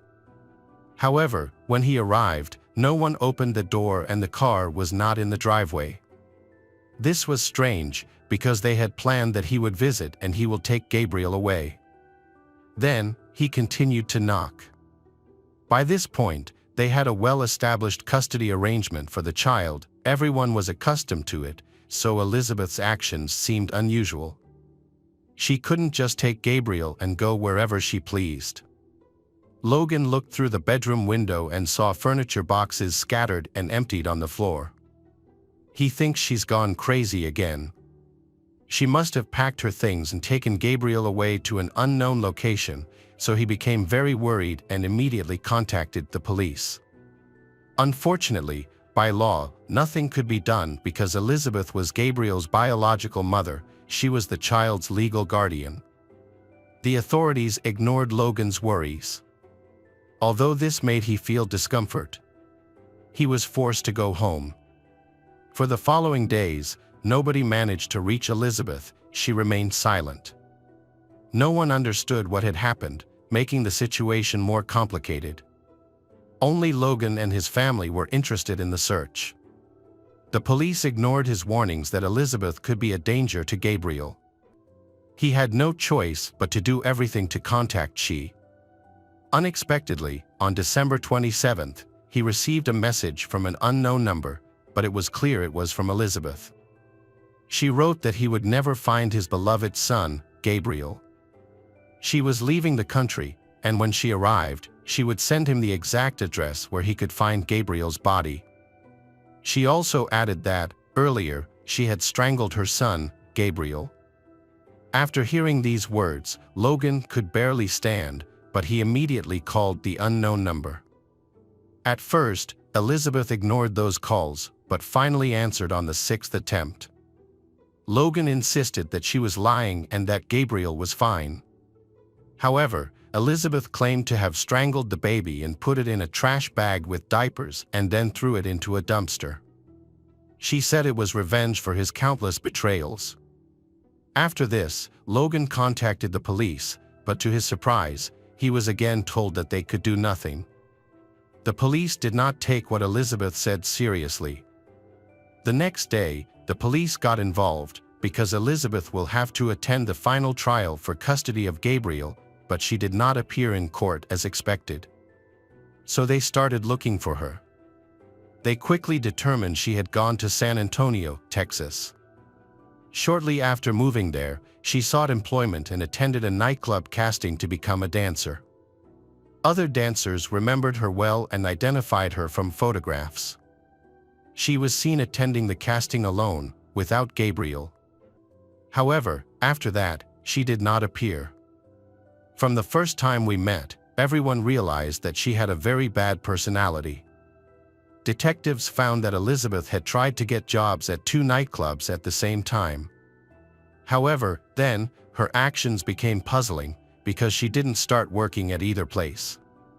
Investigators tried to determine the last time she was with Gabriel before she called Logan to report the murder. From trip records, they learned that on December 27th, she bought a bus ticket traveling between states. Gabriel did not accompany her on this trip from San Antonio to Florida. The investigation brought them to Miami on December 29th, where Elizabeth was arrested at a motel. Investigators questioned her about Gabriel's whereabouts and interrogated her about messages and a call to Logan. She denied the accusations, claiming she only wanted to annoy and get back at he. She mentioned she was heading to San Antonio to meet a couple interested in adoption. This was actually about illegally handing over a child to strangers. She claimed that she spent 3 days with they to ensure they were suitable and capable of caring for Gabriel. On the 3rd day, they met at a park. She gave Gabriel to they and left to begin a new life. She couldn't recall their names or contact details. But after some thought, she mentioned that the woman might be named Cheryl. It all sounds unreasonable, and the most confusing thing is that Elizabeth decided to leave Gabriel with a stranger, while Logan wanted to take care of the boy himself. Why is it necessary to separate the child from the father and find another family to raise the boy? That is illegal. Elizabeth had no answers to these questions. Law enforcement officers searched the San Antonio landfill using specially trained dogs, as there was a chance that the tip given to Logan was true.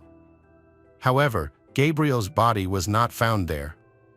Then, authorities focused their attention on a family suspected of illegally adopting Gabriel.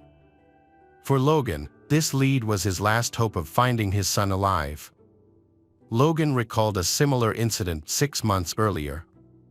On that occasion, she went to the airport with Gabriel, seemingly planning to start a new life. Luckily, she didn't make it to the plane and was arrested by the police for trying to kidnap Gabriel. Elizabeth recounted that she cried a lot at the airport. And then, she met a 40-year-old woman named Tammy Smith. Seeing her hugging Gabriel and crying, Tammy decided to comfort her by expressing sympathy. She confided in Tammy that she felt incapable of being a good mother to her baby. Tammy then asked if she was considering giving her baby up for adoption. At first, she insisted that she wouldn't do it. Despite this, she and Tammy became friends after their encounter. They shared many similarities, particularly a difficult past. Tammy had worked as a dancer in a strip club and had been married to 2 men simultaneously at one point. She had a deep fear of being alone, which negatively impacted her life and relationships. She had been married 5 times and had 3 children with different men. All her children lived with their biological fathers, and she had lost parental rights. Unexpectedly, after 2001, changes occurred in Temi's life. She decides that she really wants to raise her child and get her child back. There was no longer an opportunity to give birth again. So she turned to the services of the black market. During the investigation, it was established that Temi adopted 2 children and was constantly looking for young mothers with problems so that she could adopt more children. She used social networks to persuade young women to give up their children and even approached pregnant women on the street, asking if they were planning to give up the child. After talking with Temi, Elizabeth decided to give Gabriel up for adoption. Temi became Gabriel's mother. When Logan learned of this, he immediately reported it to the police. Gabriel was taken from the Temi home and returned to live with his father Logan. Temi claimed that she did not know about the falsification of the adoption documents. Logan attempted to obtain custody to prevent Elizabeth from being able to see Gabriel again. However, the process dragged on for 6 months, which ultimately led to Gabriel's disappearance. After being arrested, Elizabeth launched a public relations campaign to support herself while awaiting trial. She frequently communicated with the media, gave interviews, and blamed Logan for the incident. She argues that if he agrees to let Temi adopt Gabriel, none of this would have happened. Logan was shocked by her actions, which he perceived as driven by revenge.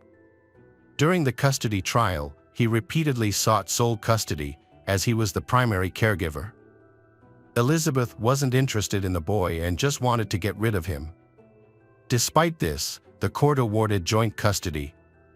He tried to challenge this decision, but the court did not agree. After several months, Elizabeth faced multiple charges, including forging Logan's signature on adoption documents. However, the court considered this a minor crime, so it only imposed a 30-day prison sentence for signature forgery. During this time, the custody trial concluded. He was given full custody of Gabriel, but he still has no idea where the boy is. Investigators found no evidence of a crime, such as blood stains on the car, and did not find Gabriel's body. So they began to suspect that there might be a black market in child trafficking involved. This theory seemed plausible, since San Antonio is statistically a hub for black markets. Elizabeth had been in the city for some time, so it is likely that she had contact with organizations involved in child trafficking. During this time, she lived in a motel with her child, Gabriel, but later moved out without him. This is a common tactic used by these organizations, which often conduct exchanges in inexpensive motels to avoid drawing attention. Suspicion was heightened by the fact that Elizabeth had no relatives or acquaintances in San Antonio, suggesting her choice of location was deliberate. These factors all corroborate the initial story the detective shared after her arrest, suggesting that Gabriel may have been with strangers. The biggest challenge was keeping track of the child, which was almost impossible, as he was so young. There were several indirect signs. After arriving in San Antonio, Elizabeth posted on social media that if you want to do something, you will find a way to do it. In another post, she mentioned starting a new life. Later, she shared a photo showing 2 diamond rings. Logan knew she couldn't afford such expensive jewelry, valued at over $20,000. Elizabeth claimed they were gifts from admirers, but this seemed unlikely. This new information supports the theory that she sold Gabriel illegally, as payments for such transactions are not typically made in cash. During the investigation, the detectives contacted a young woman who had worked part-time as a nanny for Elizabeth when she first arrived in San Antonio with Gabriel. The girl was hired through an ad and looked after Gabriel for a day. She was shocked by how indifferent Elizabeth was to her son. Elizabeth didn't care if he was tired, needed sleep, or was hungry. The only thing Elizabeth requested was to give the boy medicine regularly to keep him quiet. Elizabeth simply wanted him to remain silent. The type of medication was unknown, but it was likely a sedative. Elizabeth spent 3 years in prison before her trial began. Initially, she was charged with kidnapping, but this charge was dropped. At that time, the law allowed a mother with joint custody to move across the country with her child, so it wasn't illegal. She was later charged with endangering Gabriel's life. The trial lasted 2 days, after which the jury found Elizabeth guilty. She was sentenced to 5 years and 3 months in prison. This decision angered many people. Logan was shocked when his 7-month-old son, Gabriel, goes missing, but Elizabeth is given only a light sentence. The prosecutor's office said they had no evidence to prove Elizabeth harmed or killed Gabriel, so no other charges could be brought against Elizabeth. Elizabeth denied the story she told Logan over the phone after Gabriel's disappearance. She continued to deny murdering her son, claiming instead that she gave the child to a couple. She explained that the message and call were meant to anger Logan. And she lied about the boy's body being in the dump. Detectives repeatedly questioned her in prison, trying to get information about Gabriel. Throughout this time, she never cooperated with the investigation, nor did she share anything with Logan or her lawyer. Elizabeth insisted that she knew nothing about Gabriel's condition. She also has no interest in knowing what happened to her son or where he is now. Logan was convinced that the child had been dead for a long time, believing she had indeed disposed of him at the dump, as she mentioned in the message. A recording of a phone conversation between Elizabeth and her old friend Temi surfaced.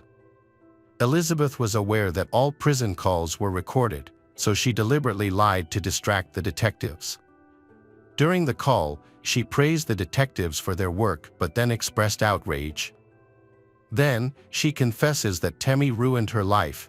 Temi got her involved in illegal activities. Temi's reaction seemed genuine, as she denied all of Elizabeth's accusations. The two women ended up blaming each other for their problems, which ultimately ended their friendship. It remains unclear who was lying during the call. In 2014, Elizabeth was released from prison and placed on probation for 3 years. However, she repeatedly violated the terms. Just a month later, she moved to New Mexico, which was a serious violation since she was required to regularly report to her probation officer. As a result, Elizabeth was arrested and extradited back. She was briefly imprisoned again. Meanwhile, the search for Gabriel continued, without success. Police occasionally receive new leads, but all lead to dead ends, including DNA analysis, reviewing CCTV footage, tracking geolocation, and searching databases. No matter how hard they tried, the boy was never found. After serving her prison sentence, Elizabeth was released. She changed her name several times to start anew and eventually got married, settling in New Mexico. In May 2021, she became pregnant again. This caused controversy. Many criticized Elizabeth, believing she shouldn't become a mother again, fearing she might abandon or harm the child. When speaking to reporters, Elizabeth continued to deny all allegations. In an interview, she claimed that her worst punishment wasn't prison but living without knowing Gabriel's fate. She insisted she had changed and regretted giving her child away, but few believed her. Gabriel's father, Logan, has devoted a great deal of time, effort, and resources to searching for his son. Years later, he had a new family, but he still hoped to find his first child. Although Logan tried his best, but the fate of Gabriel remains a mystery known only to Elizabeth. Logan continues to hope that Elizabeth will eventually reveal the truth so he can find his son. Hello friends, welcome to our channel. Today we're going to take a look at another horrible case with you. The case of Stacey Mitchell. Stacey Mitchell was born in Dorset, England, into a loving and close-knit family with an older brother and 2 younger sisters. When she was 10, her family moved from the UK to Australia. Stacy was cheerful and friendly. She always sought to help her family and learn new things. Stacy enjoyed meeting new people and was known for her sociable and sweet nature. As she entered her teenage years, Stacy became friends with two older girls, Jessica and Valerie, through a mutual friend. Jessica was 19 and Valerie was 21. Stacy was drawn to them because they were different from her other friends. Valerie was interested in the vampire subculture and claimed to have been drinking blood since she was 10, starting with her own and later trying someone else's. As Stacy entered her teenage years, she started to argue with her parents more often and lost interest in playing with her younger sisters. After these arguments, she would feel hurt for a long time or isolate herself in her room, believing her parents didn't understand her. On December 7, 2006, Stacy turned 16 and made the decision to run away from home. When teens run away, police often reassure and calm their parents by explaining that their children are growing up and need time with friends. They often tell parents that their children will eventually return home and that there is no need to panic about their safety. Although Stacy's parents loved her and worried about her, they did not react strongly when she left. To avoid further damaging their relationship with her, they chose to leave her at a friend's house for a while before calling the police. However, after 6 days, she had not returned home. This worried her family and they reported her missing to the police on December 13, 2006. Stacy had previously planned to move in with her new friends, Jessica and Valerie, who were both older than her. They rented a spacious house in the suburbs with their boyfriends. They generously offered her a spare bedroom for only $20 a week. On December 14th, Stacy moved into her friend's house. She appreciated the freedom of living without rules or conflict. Since her friends were older, she felt confident that they could help her if she needed it.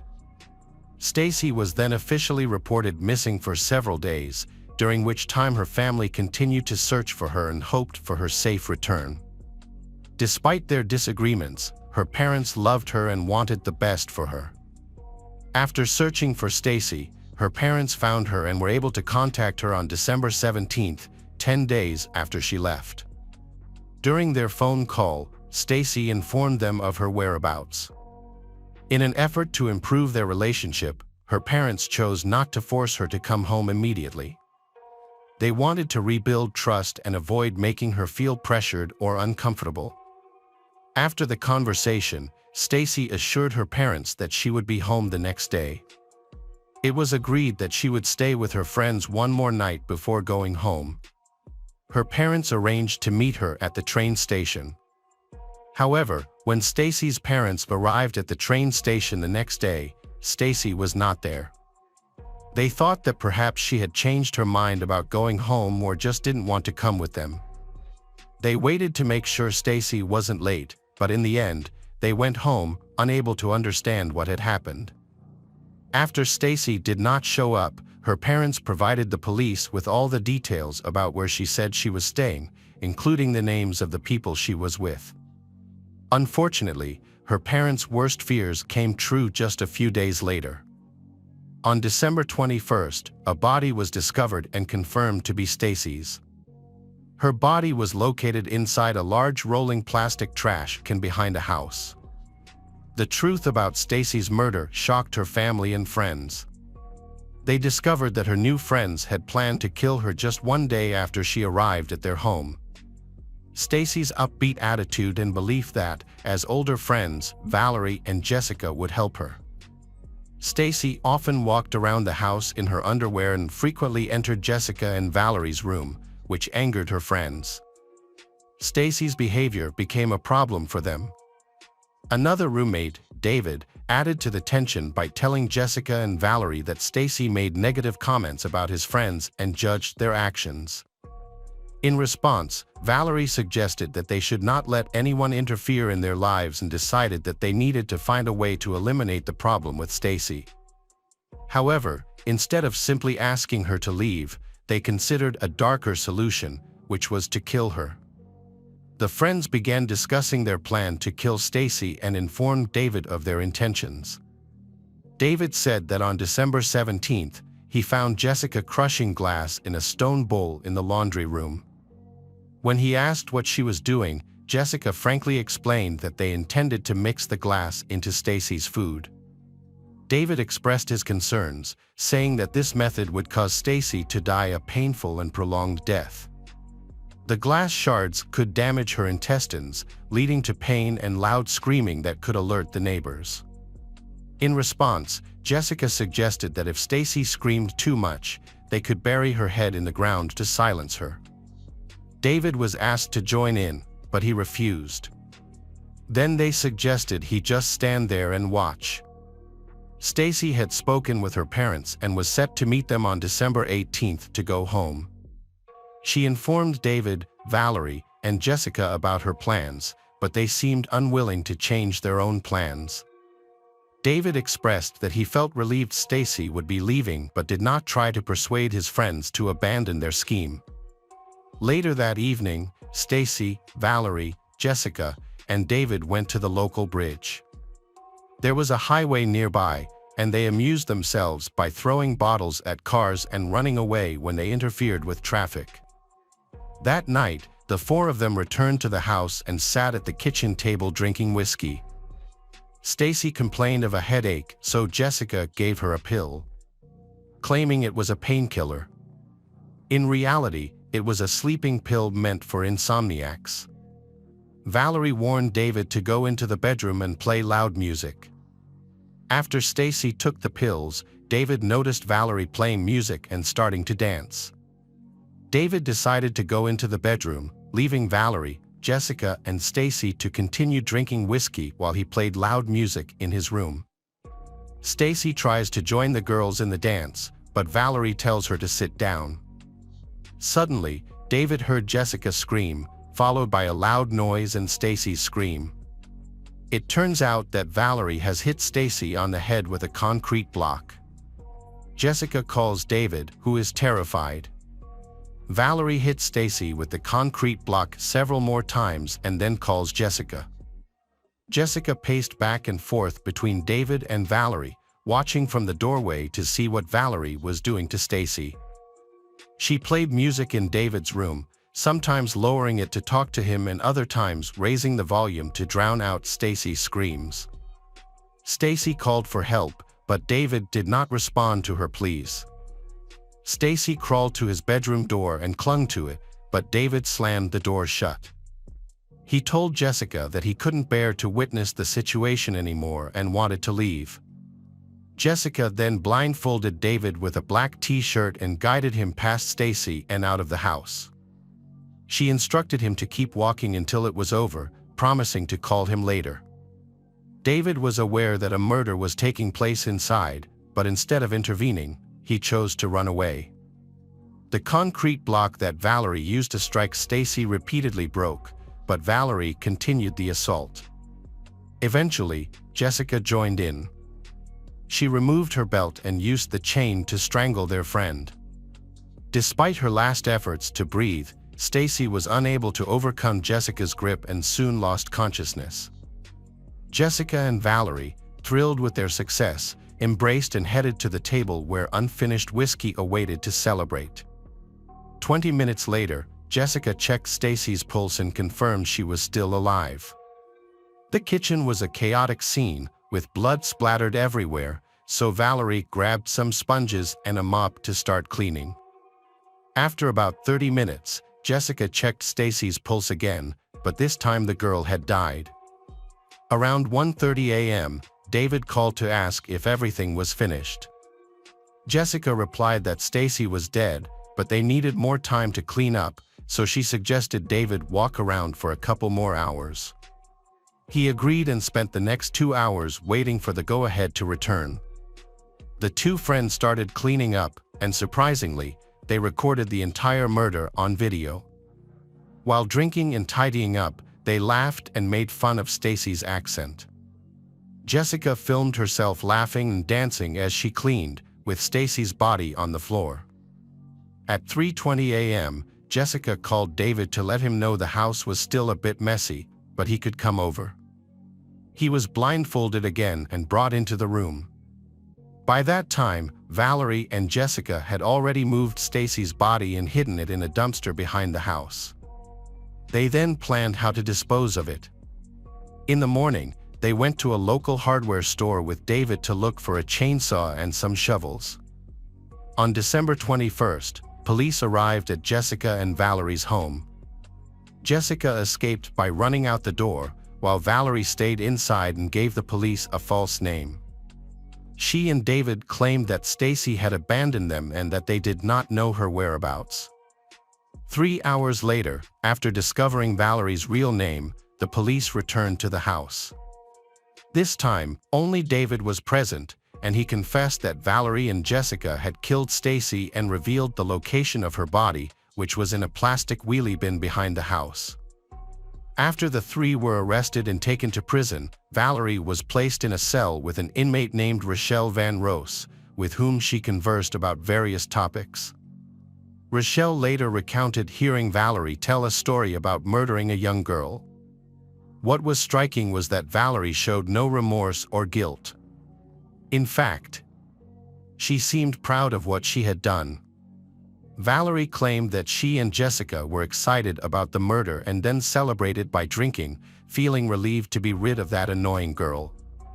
Valerie later confirmed this, saying that Stacy had made them angry and deserved it. She mentioned that she and Jessica had beaten Stacy about 180 times. In a letter from 2007, Jessica confessed that when the murder of Stacy began, she felt like she was no longer herself. She had never felt such a strong craving for blood before, and that something had changed inside her at that moment. When Stacy's blood splattered on her, it was as if a veil had been placed over her eyes, making it impossible for her to stop. Based on their letters and stories in prison, it is clear that none of them felt remorse for their actions. Valerie and Jessica showed no remorse for their actions toward Stacy. They were indifferent to Stacy's family's pain. They laughed throughout the trial, showing a lack of respect for the court. Valerie's lawyer argued that she suffered from a severe personality disorder and referred to her troubled upbringing, raised by an abusive father who had been jailed for assaulting his wife. At the age of 10, she became fascinated with vampire culture and developed a fascination with drinking human blood. In March 2008, Jessica Stasinowski, Valerie Parashumdi, and David admitted their guilt for the crime. David was given a 2-year prison sentence for his role, while Jessica and Valerie received life sentences in a maximum security prison with a minimum of 24 years before they could apply for parole. Valerie tried to appeal her sentence, but the appeal was rejected. After the trial, the friends were sent to different prisons. They tried to stay in touch by sending letters through a fellow inmate named Catherine Burney, but their communication gradually decreased. In 2009, 3 officers were injured while breaking up a fight between Valerie and another inmate. In 2013, Valerie attempted to escape from prison but was unsuccessful. Stacy's family is still grieving her death and feels guilty for not being able to protect her. Even years later, her father shared with reporters that it was very hard for him and that he thought about it every day, wondering what he could have done differently. He mentioned that by now, she could have had a child, and he often imagined what the child would look like. He expressed that it was heartbreaking that they would never see her grow older. The tragic story of 2 friends who took pleasure in killing Stacy is deeply unsettling. Stacy had a disagreement with her parents and turned to older friends for support, but instead of offering help, they expressed their irritation with her. David, known to be a gentle and shy man, failed to act to prevent the murder, despite having the opportunity. Hello friends, welcome to our channel. Today we're going to take a look at another horrible case with you. The case of Laura Conley. On March 15, 1978, in the United States, a girl named Laura was born. She was the 3rd child of Carlene and James. Laura is very close to her sisters, and her parents always love and care for their children with all their heart. However, everything changed when Carlene and James divorced. At that time, Laura was still a teenager, and her parents' divorce affected her very much. During her difficult times, she turned to alcohol and then became addicted to psychotropic substances. Her mother, Carlene, believed these issues stemmed from the divorce and blamed herself for her struggles. Carlene was born on June 13, 1945, in Virginia. Her 3 daughters are always her number one priority, and she feels responsible for everything that happens to them. She feels guilty because her divorce has affected Laura, her youngest daughter. This guilt causes she to seek to justify Laura's actions. As a mother, she was always supportive and tried to help Laura through her challenges.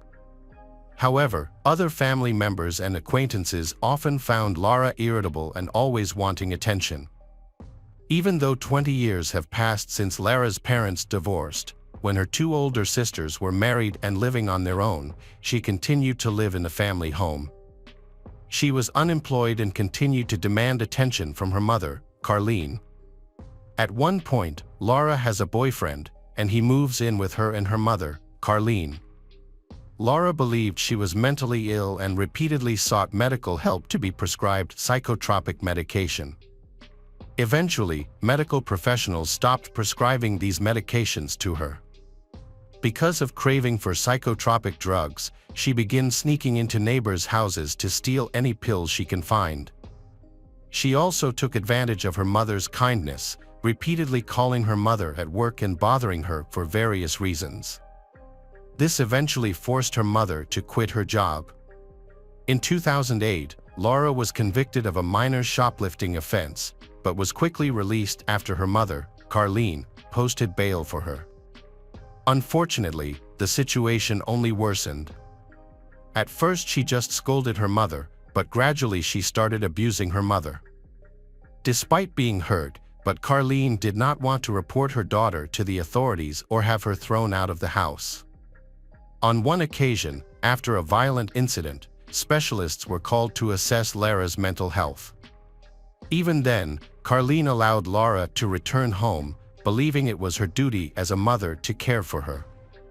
Laura's anger is not only directed at her mother but also at her boyfriend, Chris Lewin. She was taken to court twice for attacking him. One incident occurred in late October 2014, when she woke him from his sleep and accused him of cheating. Their argument quickly turned into violence. During the scuffle, she bit him and used a kitchen knife, causing a minor wound to his arm.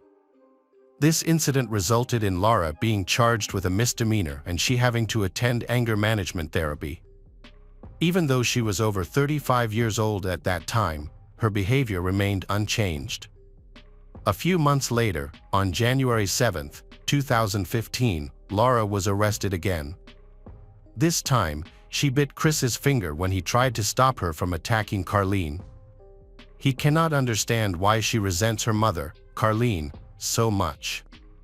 Carlene always wholeheartedly took care of her 3 daughters and 5 grandchildren, whom she cherished deeply.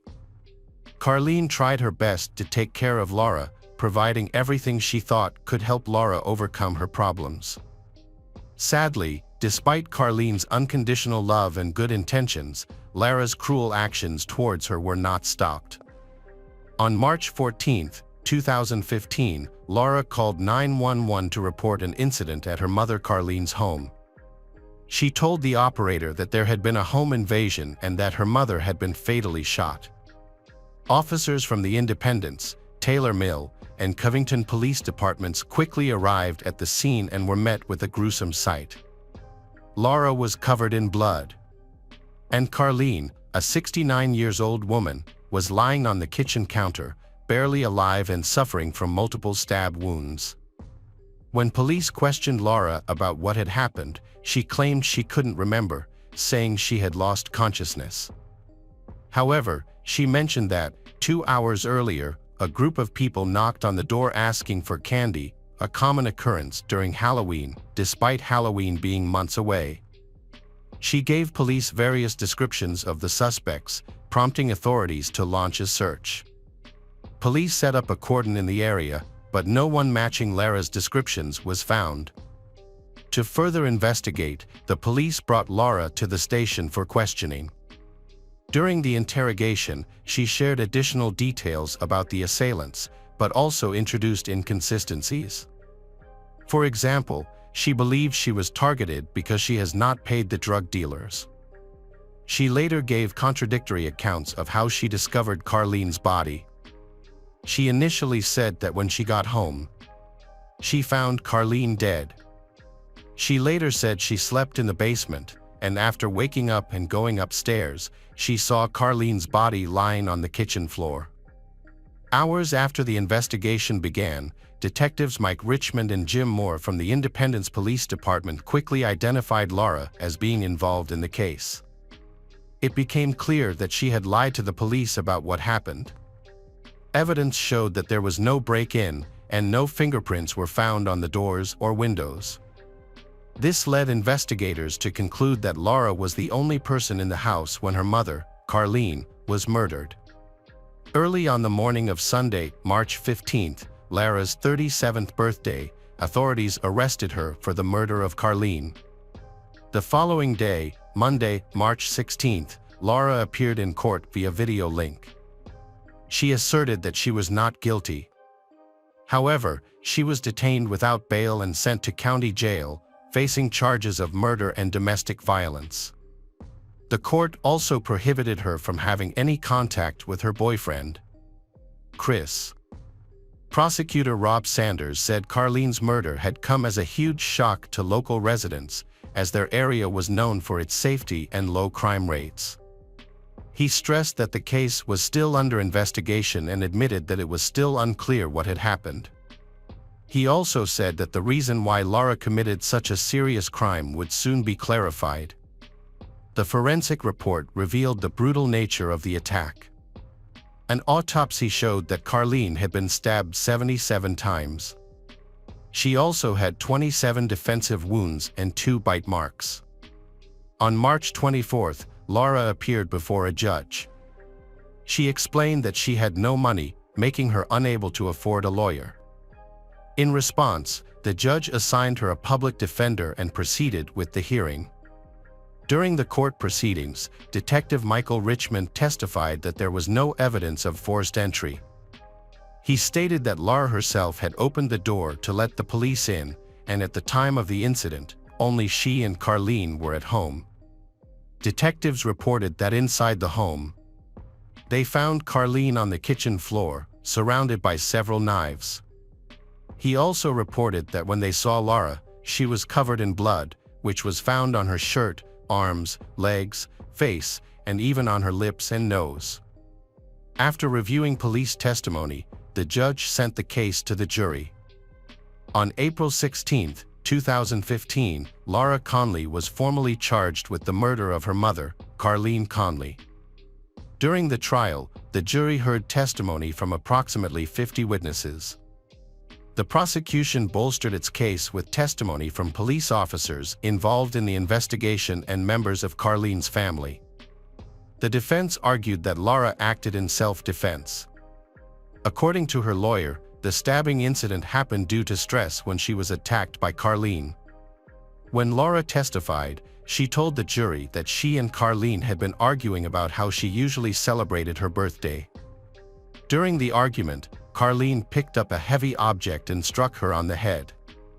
Lara claimed she could not remember anything that happened after being hit, including the 911 call she made. The jury was told that after the crime, when Lara was given a medical examination, experts confirmed that she had cuts on her head and back, along with bruises on her body and a hematoma under her eye. On March 23, 2017, the defense and prosecutors presented their closing arguments. Assistant District Attorney Lawrence presented the evidence to the jury and emphasized the inconsistencies and unverified claims in Lara's defense. That same day, after 3 hours of deliberation, the jury found Lara Conley guilty of first-degree murder and recommended a sentence of 27 years in prison. Before the sentencing, Carlene's relatives submitted statements about Lara's influence on Carlene. Virginia, a daughter of Carlene and is Lara's biological sister, described her younger sister as is extremely evil and sick. One of Virginia's daughters also criticized Lara harshly. Judge Leake sentenced Lara to 27 years in prison, as recommended by the jury. Another of Carlene's daughters commented that Lara was strange and denied accusations that their mother was cruel. She insisted their mother was not responsible for the conflict, denied allegations that their mother had ever harmed Lara. Lara's defense later filed a motion for a new trial. Lawyers argued that the sentence was invalid because Lara was not given the funds to hire a psychologist who could assess and confirm her mental health conditions, which included issues such as bipolar disorder, depression, anxiety, and panic attacks. The defense also claimed that, leading up to the incident, Lara had consumed excessive alcohol, along with a nausea medication meant to induce drowsiness. Despite this, she reportedly had not slept for 4 to 5 days. However, the judge dismissed the appeal, rejecting these arguments, and ordered a court-appointed assessment of Lara by mental health experts. After reviewing the experts' report, the court ultimately overturned its initial decision. It was determined that Lara had the right to an independent expert.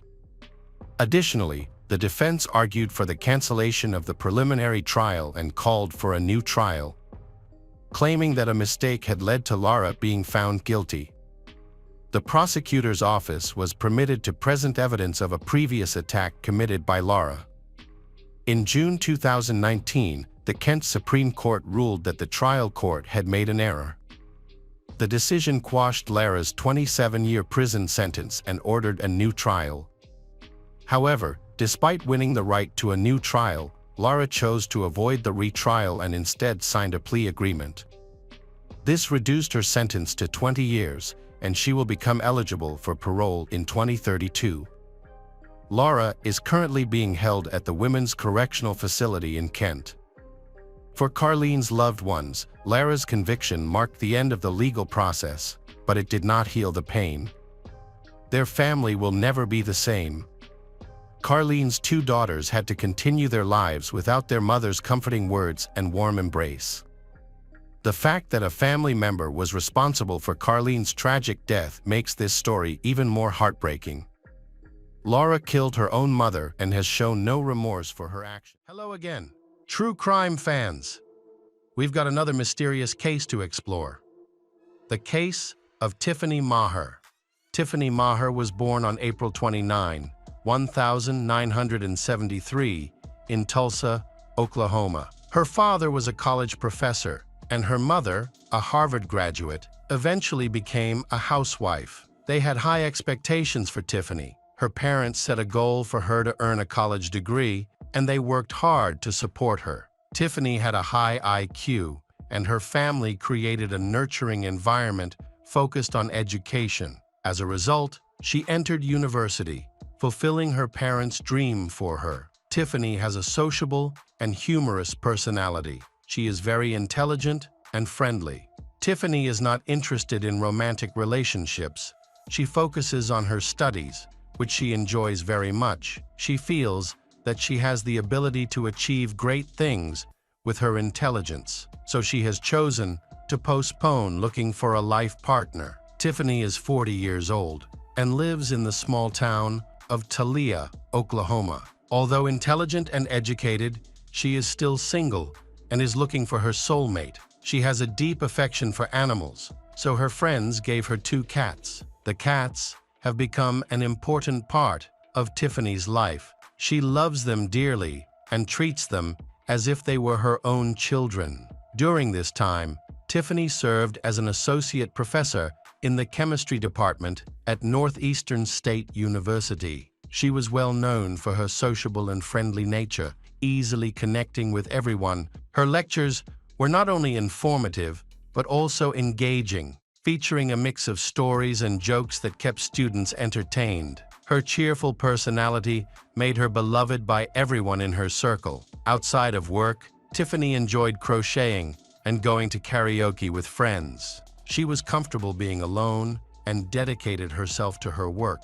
becoming one of the university's leading specialists, which was greatly appreciated. Tiffany often expressed that her job brought her happiness and allowed her to grow in her field. While many of her peers were focused on starting families and having children, she concentrated on education and expanding her knowledge. The situation changed as she got older. She wanted to find a partner to help her through the tough times. To achieve this, she created a profile on a dating website, hoping to meet the person she had always secretly dreamed of. On May 31, 2013, Tiffany's best friend, Sarah, received an unexpected text message from a staff member at the university where Tiffany worked. Tiffany was scheduled to give a presentation that day, but she did not show up, which was unusual for such a responsible person. Regardless of the circumstances, she always arrived early and prepared thoroughly, so her absence was very worrying. When the head of the educational institution spoke with other teachers, it became clear that Tiffany had not appeared in the department for several days. This aroused suspicion and caused anxiety. Sarah was really worried about her friend. She tried to contact Tiffany but couldn't get through.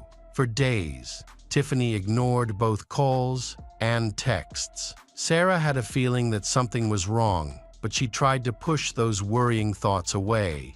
When Sarah arrived at Tiffany's house, she immediately noticed something unusual. There was a black stain, like soot, on one of the second-story windows. Tiffany's car was missing from the driveway, which was unusual because she always parked there when she came home. Sarah also noticed that a small window, which Tiffany usually left open for her cats to come and go freely, was closed. Curious, Sarah went to the window to look inside and was devastated to see Tiffany's cat lying motionless on the floor. The situation was becoming increasingly alarming. Sarah decided not to go in, stayed outside, and called the police. She called 911 and explained what she had discovered, asking them to check on Tiffany. When police arrived at the scene, they found the main door of the house unlocked, allowing them easy access inside. Inside, they witnessed a horrific scene. There were many small fires in the house that had gone out. In the bedroom, they discovered Tiffany's body lying on the bed.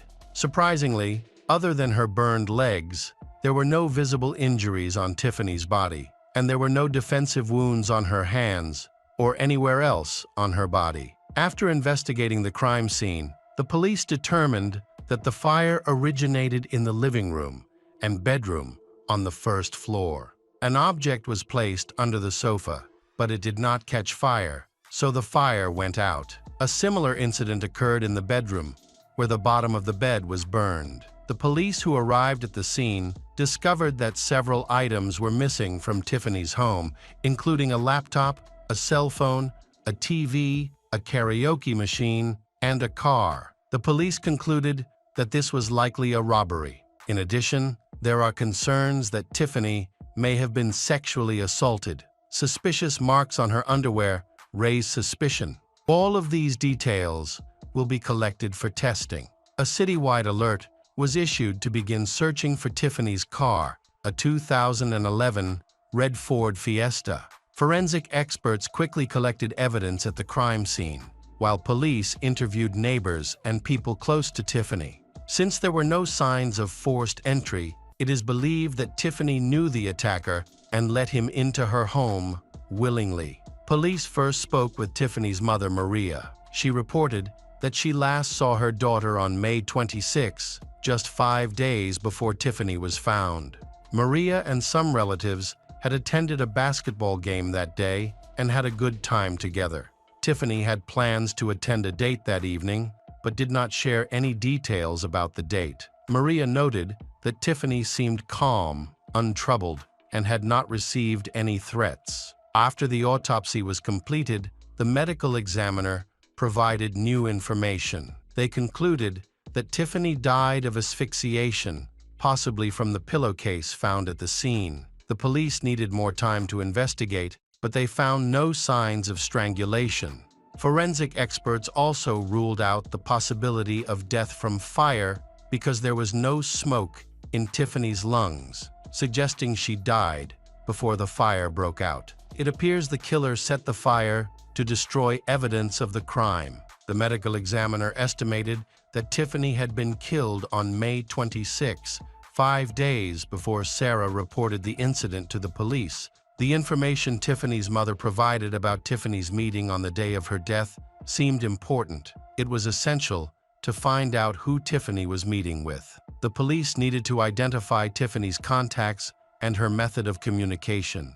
Tiffany's mother suggested that they investigate her office at the university, where she often spent a lot of time.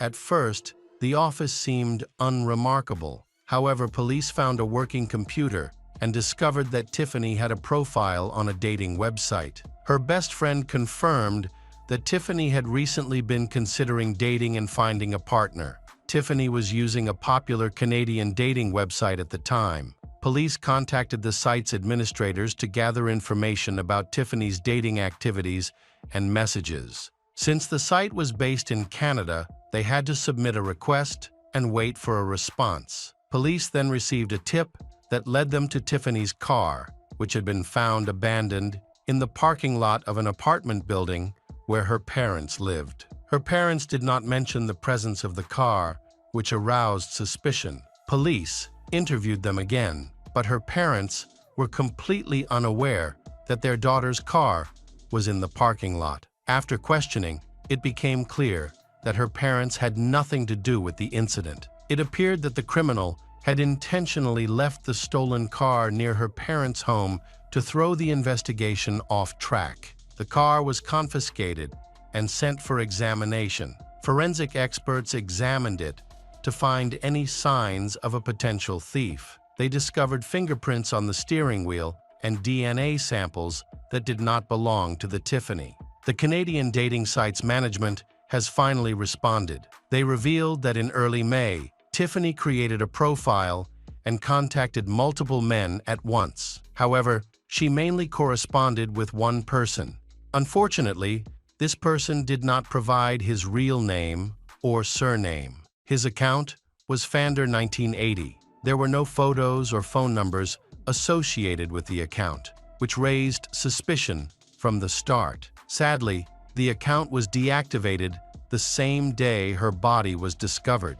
It is possible that this person was involved in the murder, but attempts to contact him have been unsuccessful. Police were able to access messages exchanged between Tiffany's account and a user named Fander1980. Their conversations lasted for a long time and did not contain any flirtatious behavior. Police reviewed Tiffany's phone records and discovered that she was frequently communicating with someone, although this person's name was not saved in her contacts. When they called the number, no one answered. However, after further analysis, they discovered that the phone number was registered to an account named Big Daddy on another website, which was the same person named Fander1980. The criminal was registered at an address in Talos, but when police arrived, they found only an abandoned commercial building. It was clear that the suspect had made efforts to conceal his identity. When the police accessed Big Daddy's account, they discovered it had been deactivated on May 2, just 2 days after the Tiffany's death. Remarkably, just 3 minutes later, he registered again under a new name. Given that several items were stolen from the Tiffany's home around the same time, the police decided to check local pawn shops. This means the thief's information may have been recorded by the pawn shop employees. The investigation included checking pawn shops in the city. It was discovered that a man named Joshua John Schneider had gone to one of those stores with Tiffany's items. Police eventually identified him as the prime suspect. 38-year-old Joshua was from Broken Arrow, Oklahoma. Joshua was a regular at the police station and had served time in prison for car theft and sex crimes. He was convicted of rape in 1999. Joshua often used dating websites to find lonely women to rape. While Joshua was living with his girlfriend and their 2-year-old daughter, police tried to contact him at his home address, but he was not there and could not be reached. Police spoke to Joshua's mother, who said she did not know where her son was. On July 27, 2013, the police received a tip about Joshua's whereabouts from an anonymous person. Police were then dispatched to arrest him. This led to a police chase. Joshua was in the car with Heather and child at the time. Police followed him until he reached a wooded area near Tulsa, where he abandoned the car and fled, leaving his family behind. Joshua was arrested 10 days later, and during the arrest, Tiffany's cell phone was discovered in his backpack. Despite this evidence, Joshua claimed that he knew nothing about Tiffany. However, police soon found Tiffany's laptop and other stolen items at Joshua's home, where he lived with girlfriend, Heather Black. This raised suspicions about Heather's involvement, leading to her arrest as well. The child was placed in the care of Child Protective Services, and Joshua's DNA was found on Tiffany's bedsheets and on the steering wheel of her car. This evidence linked him to the crime. The police found a text message from his mother on his phone. She had written it shortly after the police arrived at the house. She warned him that he should run away because the police were looking for him. She was then made an accomplice, as she had tried to cover up for the murderer. Joshua and his mother, Karen, were then taken to the police station. It was clear that she was trying to warn her son and help him avoid the police. It is also possible that she was involved in the crime, and those theories need to be investigated. At first, Karen claimed that she did not understand what was going on. However, when she realized that the police had strong evidence for an arrest, she became increasingly concerned. She eventually admitted that she had warned her son after the police arrived, but denied any involvement in any other wrongdoing. In July 2013, Joshua was arrested for murder, rape, robbery, and attempting to cover up the Tiffany investigation. His girlfriend, Heather, chose to cooperate with the police, and all charges against her were dropped.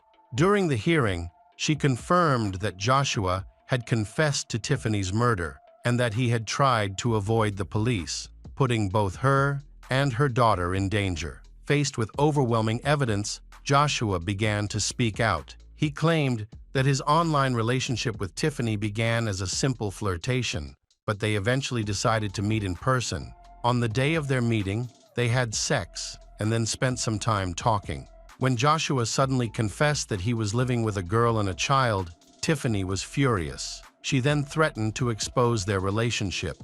This led to a fight. While trying to defend herself from Tiffany's attacks, he hit her, causing her to fall and become unconscious. There was also a fire, and he was not sure how it started.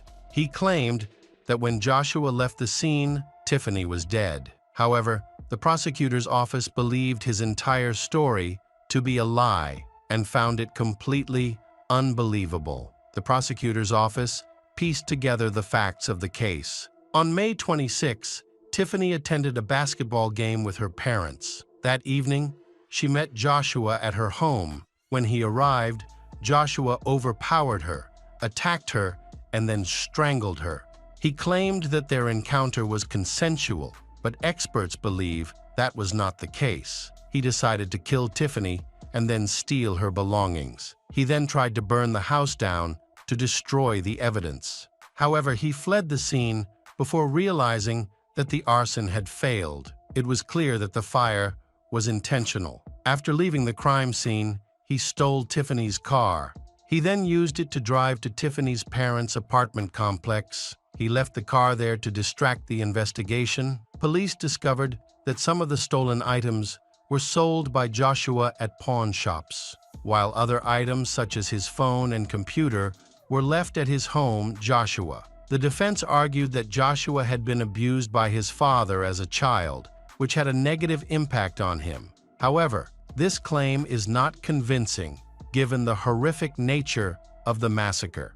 There is no way to justify such actions. Joshua was a danger to society and showed no remorse for his crimes. Throughout the trial, there was no sympathy for his. As a result, The jury found Joshua John Schneider guilty on all counts. He was sentenced to life in prison without the possibility of parole. Joshua was denied parole. He questioned the jury's ability to conduct a fair investigation and argued that Tiffany's death could have been an accident or manslaughter, since she had invited Joshua to her home. His attorney sought a retrial, believing that this would result in Joshua receiving a fair trial. The defense argued that Joshua's constitutional rights had been violated and that the investigation had been hasty in its conclusion. The defense argued that not all of the evidence from the investigation was presented to the jury. They pointed out that Joshua's girlfriend Heather was involved in the case. However, she was able to clear herself of any wrongdoing. Joshua is serving his sentence at the Davis Correctional Facility in Holdenville, Oklahoma. Despite this outcome, the lawyer continued to advocate for Joshua's case. He appealed to the jury's sympathy, highlighting that Joshua had a 2-year-old child who would be left without a parent. The defense maintained that Joshua was incapable of committing such a crime, arguing that he loved his son and did not want to return to prison and lose the chance to raise him. Once again, accusations were directed at Heather, but these efforts did not yield any changes in Joshua's sentence, which was ultimately upheld. The case of Nohema Graber. Nohema Graber was born in Mexico. From a young age, she found joy in traveling. Immediately after graduating from high school, she began working as a flight attendant for a local airline. Nohema was one of the first Mexican women to learn to fly passenger planes in the 1970s. At that time, it was not common for women to become pilots, but Nohema was determined to pursue her goal. She paid for her own flying lessons with the money she earned as a flight attendant. In this way, she paved the way for many other Mexican women in the aviation industry, proving that it was indeed possible. This achievement was groundbreaking for her time. Nohema met her future husband Paul at a party where they both expressed their love for each other. However, circumstances forced them apart. Paul had to return to his hometown in the United States. 11 years later, while traveling through Mexico, he reached out to Nohema and asked to meet. She agreed, and after their date, they realized they couldn't live without each other. They started seeing each other more often and communicated regularly by phone. Their relationship progressed towards marriage, and in 1986, they got married in Nohema's homeland when she was 33 years old. During this time, she worked as a flight attendant, pilot, and business consultant in Mexico City. The couple lived happily ever after. Their first child, Christian, was born in 1991, followed by his younger brother Jareth a year later. However, they found Mexico to be an unsafe place to raise children due to widespread crime and unrest, especially in their high-crime neighborhood. As a result, they decided to move to a safer place for their children. In 1992, the Nohema family moved to the small, friendly town of Fairfield, Iowa, USA.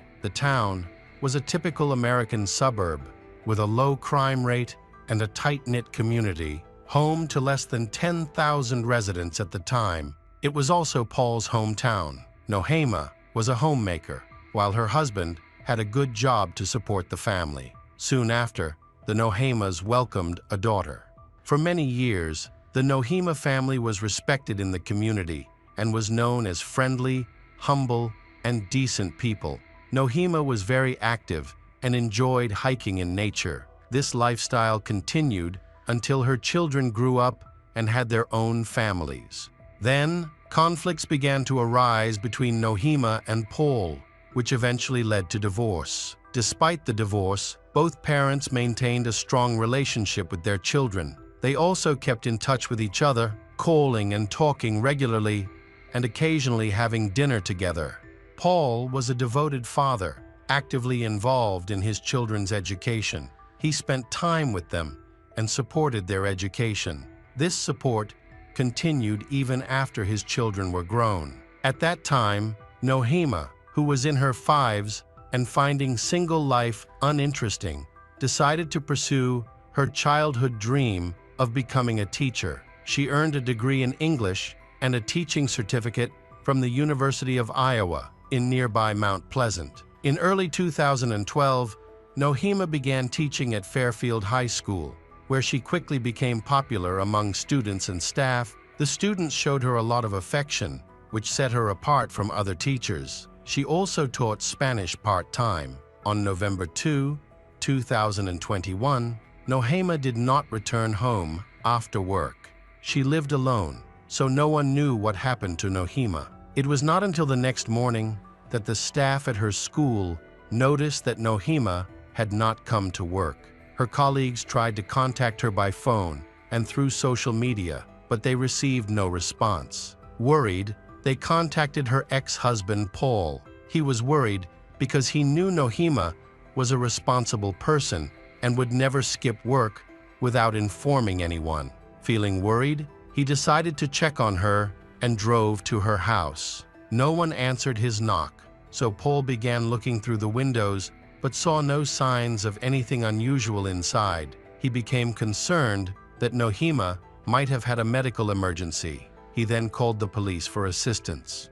The officers took Paul's statement and went to the house. When they opened the door, the inside was empty and nothing unusual was found. The police quickly questioned those close to Nohima and learned that Nohima was last seen leaving school.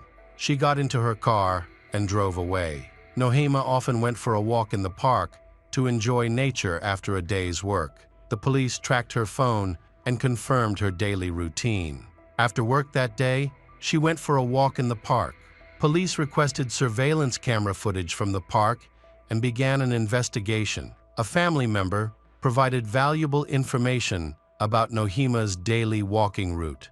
During the investigation at Chautauqua Park, police discovered Nohima's body. The criminals had attempted to conceal it by covering it with a tarp and placing old iron bars over it. Forensic experts searched the scene for clues that could lead to a suspect, but unfortunately, they found none. The discovery of Nohima's body left locals terrified, worried that a dangerous man was on the loose. To increase security, public patrols were set up in the park. Police carefully examined the crime scene, suspecting that the killer might have returned. Meanwhile, an autopsy was underway. The forensic expert determined that Nohima had died from blunt force trauma to the head, indicating she had been brutally beaten, likely with a bat. It was hard to fathom who could commit such a horrific act against this kind and gentle woman.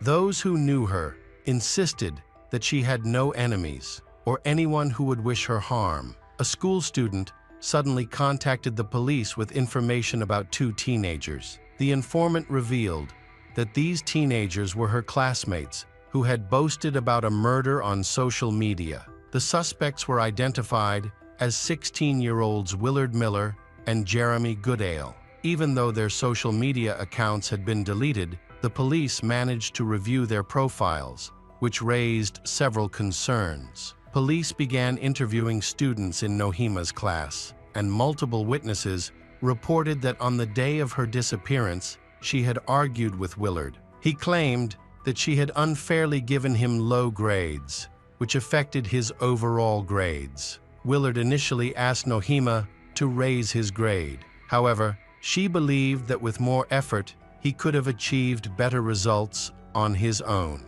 Therefore, she refused his request. Students said Willard had never shown any signs of violence. He had never shown cruelty in the past, and no one could imagine him capable of committing this crime. He came from a respectable family, but according to some classmates, he had a grudge against his teacher, Nohima. The Willard stated that he had never received bad grades before joining Nohima's class and attributed his drop in academic performance to the teacher's perceived bias. However, other students disagreed, believing the teacher was fair and graded all students appropriately. Following this information, the officers decided to visit the Willards' home for further discussion. When the police arrived at Willard's home, he remained calm and confident throughout the conversation. However, when the conversation turned to the murder, he became angry and spoke disrespectfully about Nohema. Willard initially claimed that the teacher had intentionally given him a low grade and that he had no idea that her body had been discovered. He thought she had just been reported missing and was the subject of a search. However, when the police confronted him and revealed that Nohema had been murdered and her body had been found, all the evidence pointed to his involvement.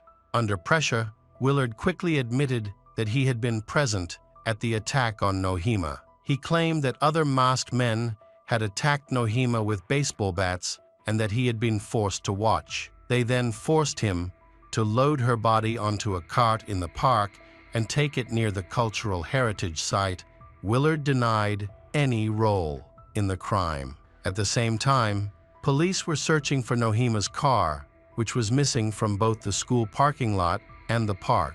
When questioned, Willard again spoke of the mysterious masked attackers. He said that after the attack, they forced him to drive Nohema's car and left him in a secluded area. However, Willard could not clarify who the masked individuals were, what their motive was for killing the teacher, or how they arrived at the crime scene. His testimony did not convince the police. Police also arrested Willard's friend, 16-year-old Jeremy. Jeremy gave a similar account and denied any involvement in the murder. During the investigation, they discovered a disturbing notebook belonging to Jeremy.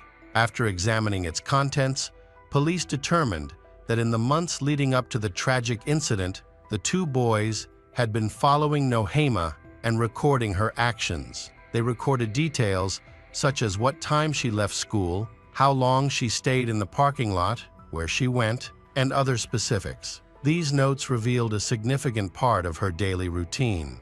She would go to the park alone after work, taking the same route every day. On November 2, Nohema went to the park as usual and was attacked by Willard and Jeremy. They struck Nohema several times in the head, causing her to fall and become unconscious. Willard and Jeremy then dragged her off the park trail, where they continued to beat Nohema until she died. They then covered Nohema's body with leaves and branches before going to Willard's house to get a garden cart. Along the way, they picked up some wooden planks to help hide the body. They returned to the scene, immobilized the body, and covered it with a tarp in the hopes that it would never be found. Around 4:00 p.m., witnesses saw Nohema's car parked near her home. Several people confirmed seeing two teenagers inside the car. Unfortunately, none of the witnesses were able to positively identify the suspect because they could not clearly see the occupants of the car. The car was only there for a few minutes before driving away. A friend of Jeremy's provided additional information. On the day of Nohema's disappearance, Willard and Jeremy had called their friend around 7:00 p.m. after leaving Nohema's car and asked him to pick them up on Glasgow Road. The young man met Willard and Jeremy there. He noticed that they seemed disheveled and nervous. Neither of them spoke during the entire ride home. The only thing he heard from them was that their car was stuck somewhere. He suspected that they were involved in something serious. He then drove Willard and Jeremy home and said goodbye. After gathering all the information, the police returned to Jeremy's home with a search warrant. The officers found bloody towels, blood-stained clothing, and hair that did not belong to Jeremy. They also recovered two bloody baseball bats from the home. Forensic analysis confirmed that the blood belonged to Nohema. More evidence quickly emerged. During interviews, several students admitted to seeing messages from Jeremy on messaging apps. In these messages, he detailed how he and a friend killed their homeroom teacher, Nohema. Jeremy explained that he was motivated by the belief that Nohema had unfairly graded their work. He went on to describe the baseball bat murder, how they transported the body, and the theft of their car, which they then abandoned. The police examined the phones of Jeremy and Willard and discovered that the two communicated with each other about the murder. Their messages included details about the motive, the planning process, the location of the Nohema's body, where her car was parked, and how they disposed of the evidence. It is clear that the murder was premeditated, not a spontaneous act. Willard and Jeremy tracked Nohema's movements, and on November 2, the day she left work and went to the park, Jeremy and Willard were there waiting for her. They had studied her schedule and knew she would be alone. Police found an abandoned car belonging to Nohema along the route they checked. Surveillance footage showed that on November 16, the car arrived at the park, the Nohema got out, and 42 minutes later, Jeremy and Willard approached the car and drove away. They were wearing the same clothes found at their home, which had blood on them. On the same day, Willard and Jeremy were arrested and charged with first-degree murder and conspiracy to commit a felony. There were aggravating factors, including intentional obstruction of justice and destruction of evidence. It is important to note that for this heinous crime, Willard and Jeremy were tried as adults. Although the defense requested that they be treated as juveniles, this request was denied. If convicted as adults, they would face life in prison with the possibility of parole due to their age. Initially, Willard and Jeremy wanted to be tried together, but Jeremy's attorney argued that Jeremy was not the instigator of the crime. He was named as an accomplice. Therefore, a separate trial was requested for him. Jeremy's attorney claimed that Willard was the mastermind behind the murder of Nohema. This led to a lengthy legal battle in which Willard and Jeremy attempted to blame each other for the crime. Therefore, it was decided to hold separate trials for the teenagers. The attorneys were successful in moving the trial to a different city to avoid potential bias. Jeremy's defense attorney claimed that he was an innocent young man who was negatively influenced by Willard. However, this argument has been dismissed when it was revealed that Jeremy had bragged about the murder in a text message the day after it occurred, describing his actions and showing no remorse. Jeremy was clearly an active participant in the crime. The lawyer argued that Jeremy was questioned without any adults present, which led him to give up his Miranda rights. These rights inform suspects of their right to remain silent and to have an attorney present during questioning. However, there was no evidence of coercion. Jeremy appeared relaxed during the interrogation and was even offered donuts and coffee. The pressure and intimidation that the lawyer mentioned did not happen during his time with the police.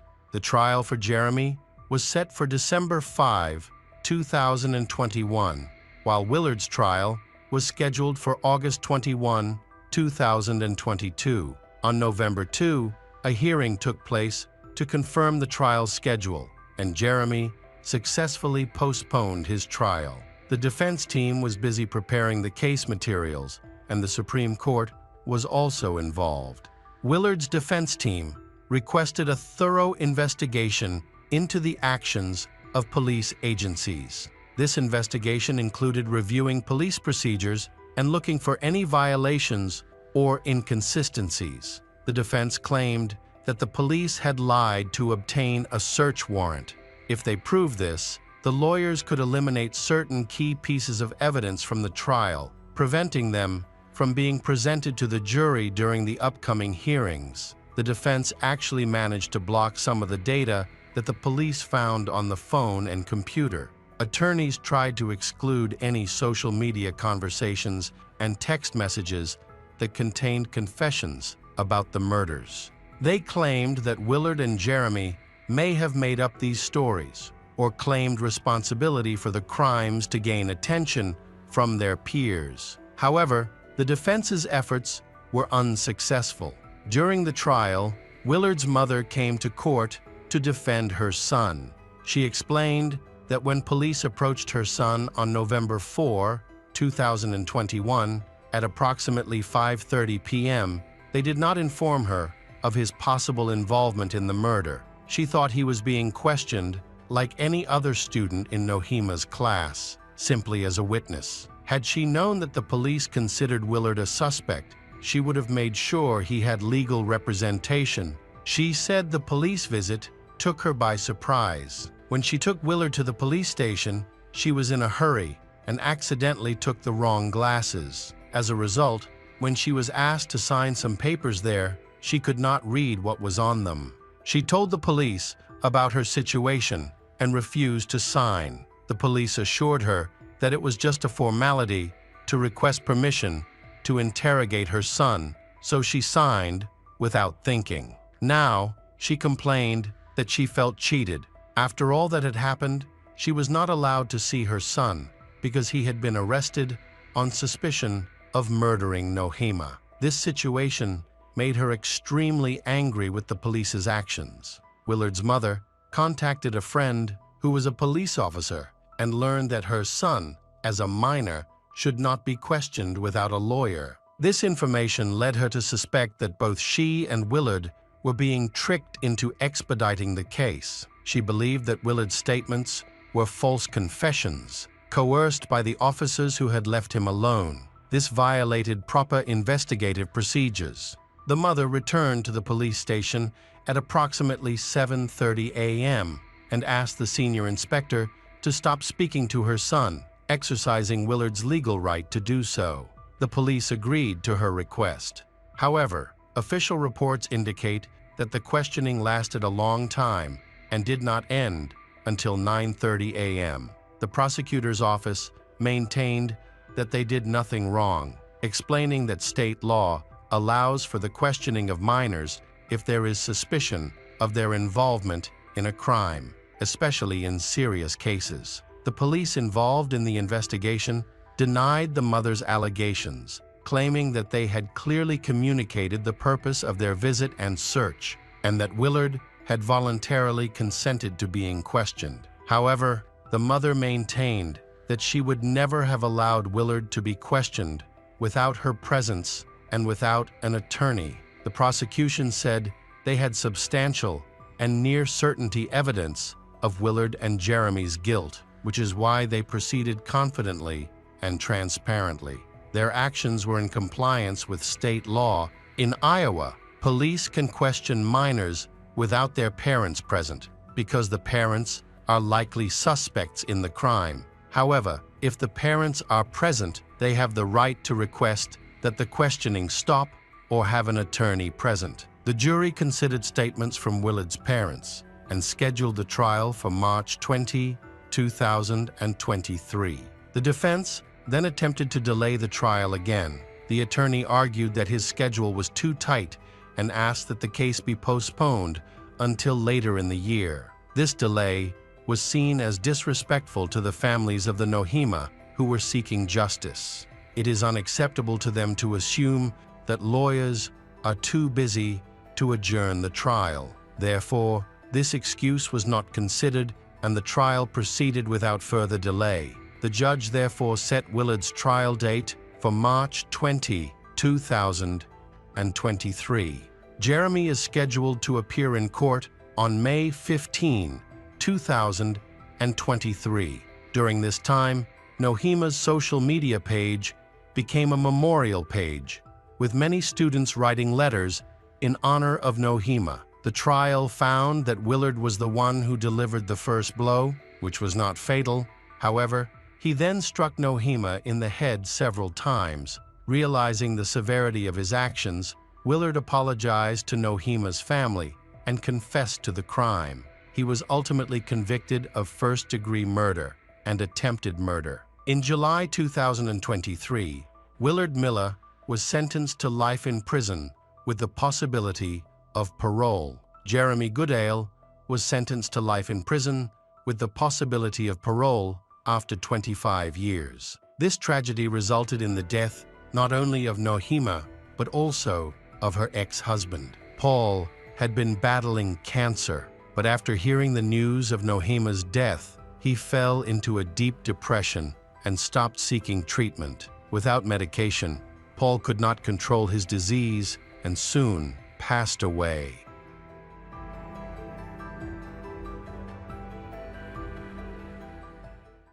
again. True crime fans, we've got another mysterious case to explore. The case of Sandra Chesky. On November 17, 1973, in Geechee, Manito, a small nature reserve in Iowa.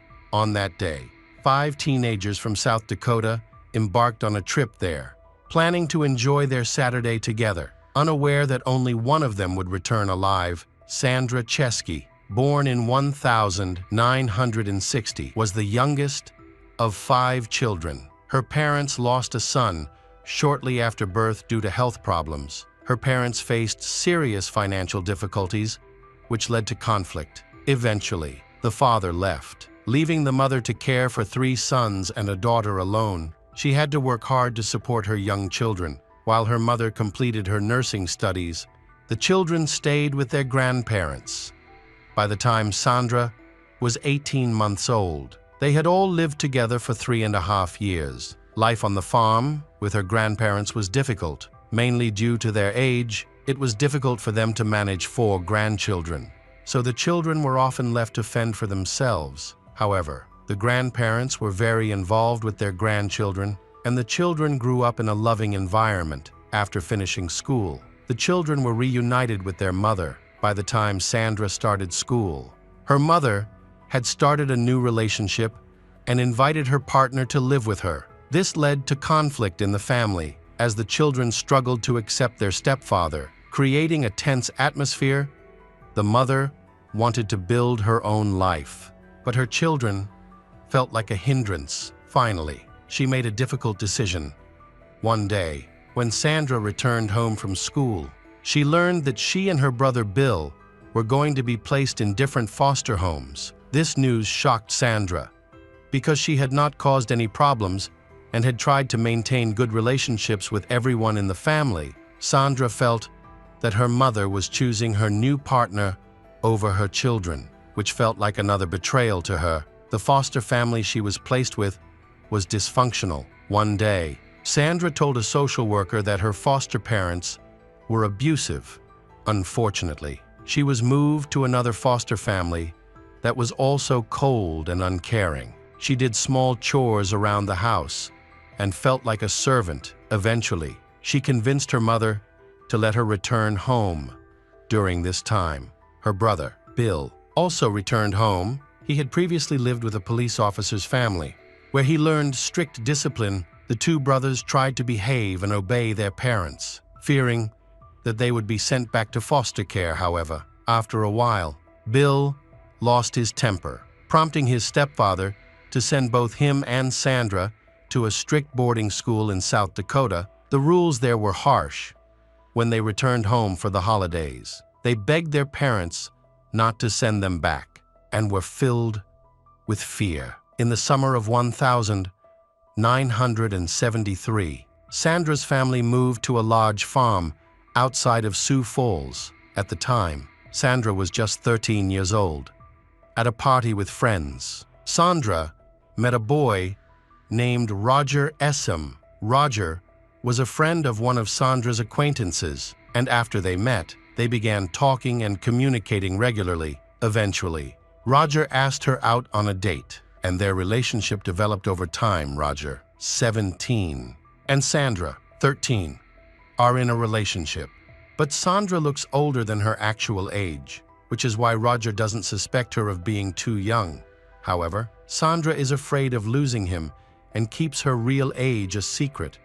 One day, while hanging out with Roger, Sandra meets his friend Stuart. Later, they also have another friend, Michael. The group, all of them come from respectable families and have no history of trouble with the law. Planning for the camping trip began when Roger and Michael met at school on November 16, 1973. They came up with the idea of visiting the Geechee-Manitou State Reservation in Lyon County, Iowa, where they could camp, have a campfire, and share stories. Since Stuart, the oldest of the group, had a driver's license and was allowed to drive his parents' car, they quickly agreed to go. By evening, the group knew about the plan and were looking forward to their weekend adventure. On November 17, 973. Stewart said goodbye to her parents and set off with her younger sister Dana to meet up with the rest of their group. Meanwhile, Roger invited Sandra to join them on the trip, which she agreed to. Her brother Bill had originally planned to come along, but he canceled at the last minute. The group of 5 teenagers arrived at the park around 9 p.m. Although they were running a bit behind schedule due to the time spent gathering supplies for their hike, the conservation area was home to vast forests inhabited by deer, as well as a large river that offered numerous convenient camping spots. After exploring the area, they selected a suitable location to set up camp. As night began to fall, the teenagers lit a fire, sat around it, and sang songs together. Sandra sat next to her boyfriend, hugging him.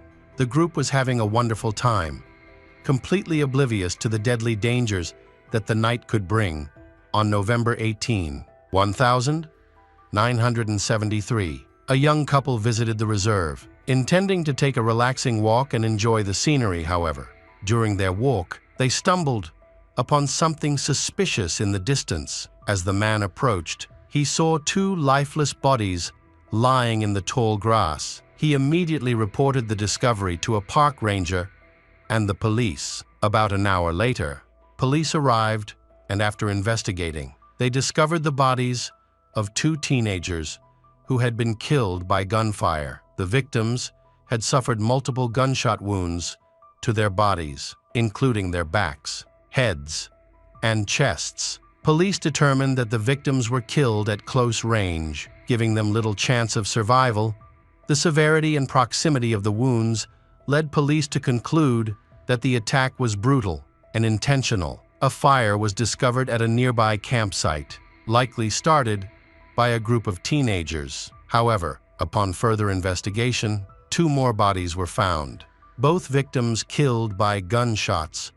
Police quickly called in forensic experts to examine the crime scene and collect evidence. The bodies were sent to the lab for autopsies, where the victims were quickly identified. All of the victims were from Sioux Falls, South Dakota, and included 15-year-old Michael Hadrath, 17-year-old Roger Essam, 18-year-old Stuart Bod, and 14-year-old Dana Bade, Stuart's sister. The news of this tragic event has left the relatives and friends of the victims in a state of shock. They were known for their calm and kind nature, focused on sports, and stayed away from any criminal activity or negative lifestyle. It seemed like they were just gathering to relax. But, unfortunately, their evening turned tragic due to the evil intentions of others. The relatives and friends of the victims cannot understand who could have committed such a heinous act or why, as the victims had no enemies or anyone who would wish them harm. Stuart's parents told police that the teens had gone to the campsite in a blue van, but the van was not found at the scene. The van's disappearance was a key clue. Forensic experts believed it could be a crucial lead in solving the case. During the autopsy, forensic experts discovered that the victims were killed with various caliber weapons, including 12, 16, and 20 caliber bullets. This led police to suspect that at least 3 people may have been involved in the massacre. The investigation had difficulty gathering valuable information about the perpetrators. The lack of evidence, including the murder weapon, the victim's car, and witness statements, hampered the case's progress. It is important to note that in the 1970s, the police did not have modern methods and technology. This may have contributed to the case's delay. However, when a police officer from the Sioux Falls station contacted the police handling the case, the police reported that a 13-year-old girl, Sandra Chesky, came to the station and shared a shocking story. According to Sandra, after arriving at the reserve, her group of friends began setting up camp. As soon as they finished, a group of people emerged from the woods. They proceeded to attack Sandra's friends with guns. Sandra chose not to resist and was taken away from the campsite by the group. Sandra was then taken out of town, where she was raped, but was eventually released. She then tried to find her friends, but was unable to find them. The next morning, Sandra tried to contact her boyfriend, Roger, but her calls went unanswered. This left Sandra worried and panicked. It was not until she arrived at the police station that she received the heartbreaking news. Police have taken Sandra's statement. They want to find out what happened on the night of the massacre, specifically what she witnessed and who was involved.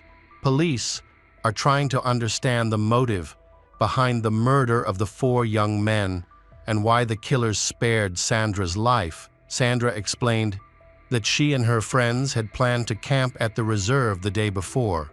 However, the group was delayed, and when they arrived, a series of events took place that led to this tragic incident. The group arrived at the reserve at around 22:30, armed with a guitar and a small musical instrument set. They planned to stay there for the night and then return home. According to the Sandra, they set up camp, lit a fire, and rested around it. The teenagers planned to smoke marijuana and then go to sleep, however. Their relaxation did not last long. An hour later, they began to hear footsteps. The fire limited their vision, making it difficult for them to see what was going on around them. Then they heard a stranger yell. Roger said he was going to check. As he stood up and walked away from the campfire, a loud gunshot rang out. Roger collapsed to the ground. The group of young men immediately panicked. A second shot rang out, causing Stewart to fall to the ground next to his friend. Then came several more shots. Sandra then witnessed 3 men appear, all armed with handguns. The rest of Sandra's group quickly took cover behind trees and bushes. However, they were soon apprehended by the men, strangers who claimed to be police officers working to combat organized crime and illegal substances. The men implied that they had seen the teenagers smoking marijuana. Although they claimed to be law enforcement officers, they were not wearing police uniforms and did not display badges or identification. Sandra was very scared and complied with the criminals' demands. She did not dare to resist because she was afraid of the consequences of disobeying. On the contrary, Michael did not comply with the criminals' demands, so the men pointed their pistols at him. Michael instinctively raised his hands, but the attackers fired, seriously injuring Michael. Meanwhile, Roger and Stewart were still lying on the ground. The attackers then asked Sandra about a blue truck. Then the attackers led Michael, Donna, and Sandra toward the parking lot.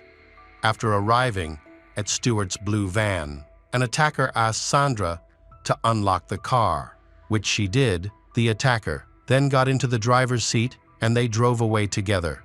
During the ride, the attacker talked to Sandra and assured her that her friends would be okay because the guns used were not real guns, but special tranquilizer guns that put them to sleep. Sandra found this explanation believable, thinking that her friends were simply unconscious and that they would all be reunited after everything was over. The attacker took Sandra to an abandoned house. His accomplice's car followed behind. The attacker told Sandra to stay in the car, and he got out to discuss something with the other men. One of the men then approached the car, opened the passenger door, and roughly grabbed her by the neck, pulling her out of the car. She was then brutally attacked. The attacker then got into the car and asked for Sandra's home address before dropping her off. The incident ended around 4:00 a.m. before releasing Sandra from the car. He threatened to harm her family if she told anyone about the incident. However, Sandra went to the police station to report the incident. The police were confused as to why the perpetrator released Sandra, even driving her home. Despite knowing that she could expose them to the police, Sandra was the only person who could help find the 3 killers. So she worked closely with the police. They brought in an artist to create composite sketches of the suspects based on Sandra's descriptions. However, the criminals did not mention their real names to Sandra. The attacks happened at night, making it difficult for Sandra to see their faces. Therefore, the composite sketches may not be completely reliable. The only detail Sandra could provide with certainty was a description of the perpetrator's vehicle, which was a Chevy pickup from the early 1970s.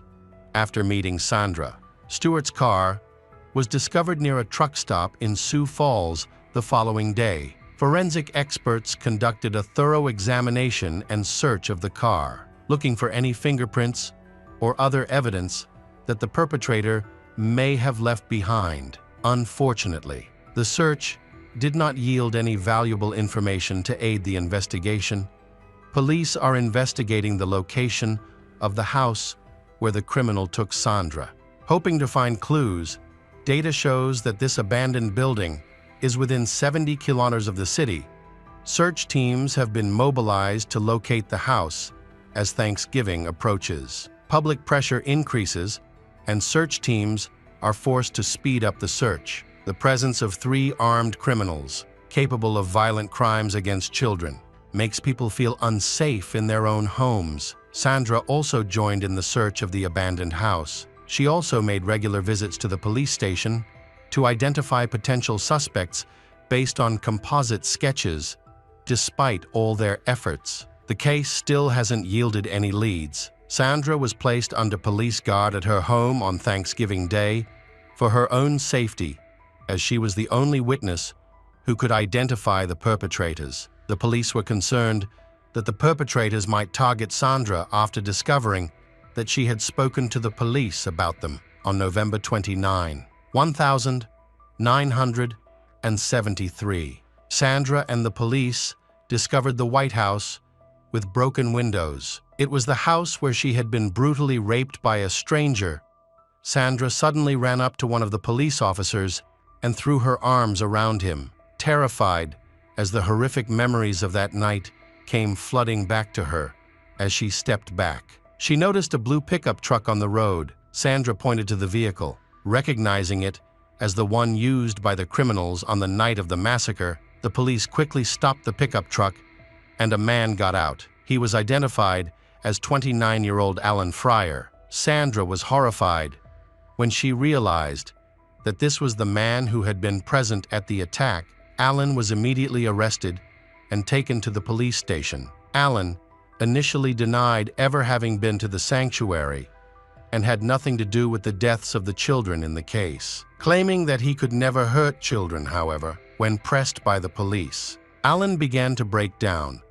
He eventually admitted that he and 20-year-old David Fryer and 21-year-old James Fryer had indeed been to the sanctuary on the evening of the incident. Although he claimed not to have participated in the murders, he admitted that David and James had killed the children.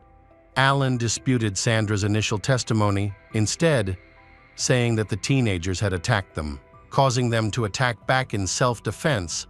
Alan's story seems too unbelievable. Alan, David, and James were 3 brothers from a family of 7 sons and 6 daughters. They all lived on a farm where they developed a passion for animals, hunting, and farming. Their father, a strict disciplinarian, made his children work long hours on the farm from a young age. Disobedience to him would result in harsh punishments, earning him a reputation as a fearsome figure. The daughters of the family were known to be calm and quiet, while the sons were notorious troublemakers. Alan, the eldest, had a charm that allowed him to make many friends, but friends said he was dishonest, often exaggerating and telling false stories from a young age. Alan showed disturbing personality traits, while David, the second oldest, was apparently docile and quiet, often yielding to his older brother Alan. However, his younger brother James had a tendency towards criminal behavior from an early age. James's troubled path began at the age of 9. The 3 brothers were extremely close and protective of each other, never allowing one another to be harmed. As they grew older, their involvement in criminal activities intensified, with Alan often taking the lead and encouraging his brothers to participate in illicit deeds within the city. David and James were always by Alan's side, willingly engaging in these unlawful acts. This pattern of behavior ultimately led to David's arrest in 1974. 1967, at the age of 16, for recklessly driving through the city and firing a gun at random targets. The news did not come as a shock to the city's residents, as the three brothers were known to carry weapons and had a history of theft and robbery. Witnesses said they often ventured into the woods to hunt illegally when they were not committing other crimes. The three brothers often got into trouble, but they showed no remorse for their actions. 6 years after the shooting in the city, a tragic event occurred in the reserve. After a conversation with Alan, the police attempted to arrest David and James. David was later found at his residence, while James was in custody for robbery at the time. Notably, James had been released from prison shortly before the massacre. Sandra came to identify the suspects after they were arrested. Despite their denials, she was able to identify each of the men who had killed her friend. The police continued to question them to piece together the events of that night. It was discovered that James had been released from prison on November 18, and that all three had decided to go hunting. Each had their own guns, 12, 16, and 20 caliber. While hunting, they accidentally discovered a fire in the forest and saw some teenagers smoking marijuana. The three brothers decided to take the drugs from the teenagers and headed to their camp.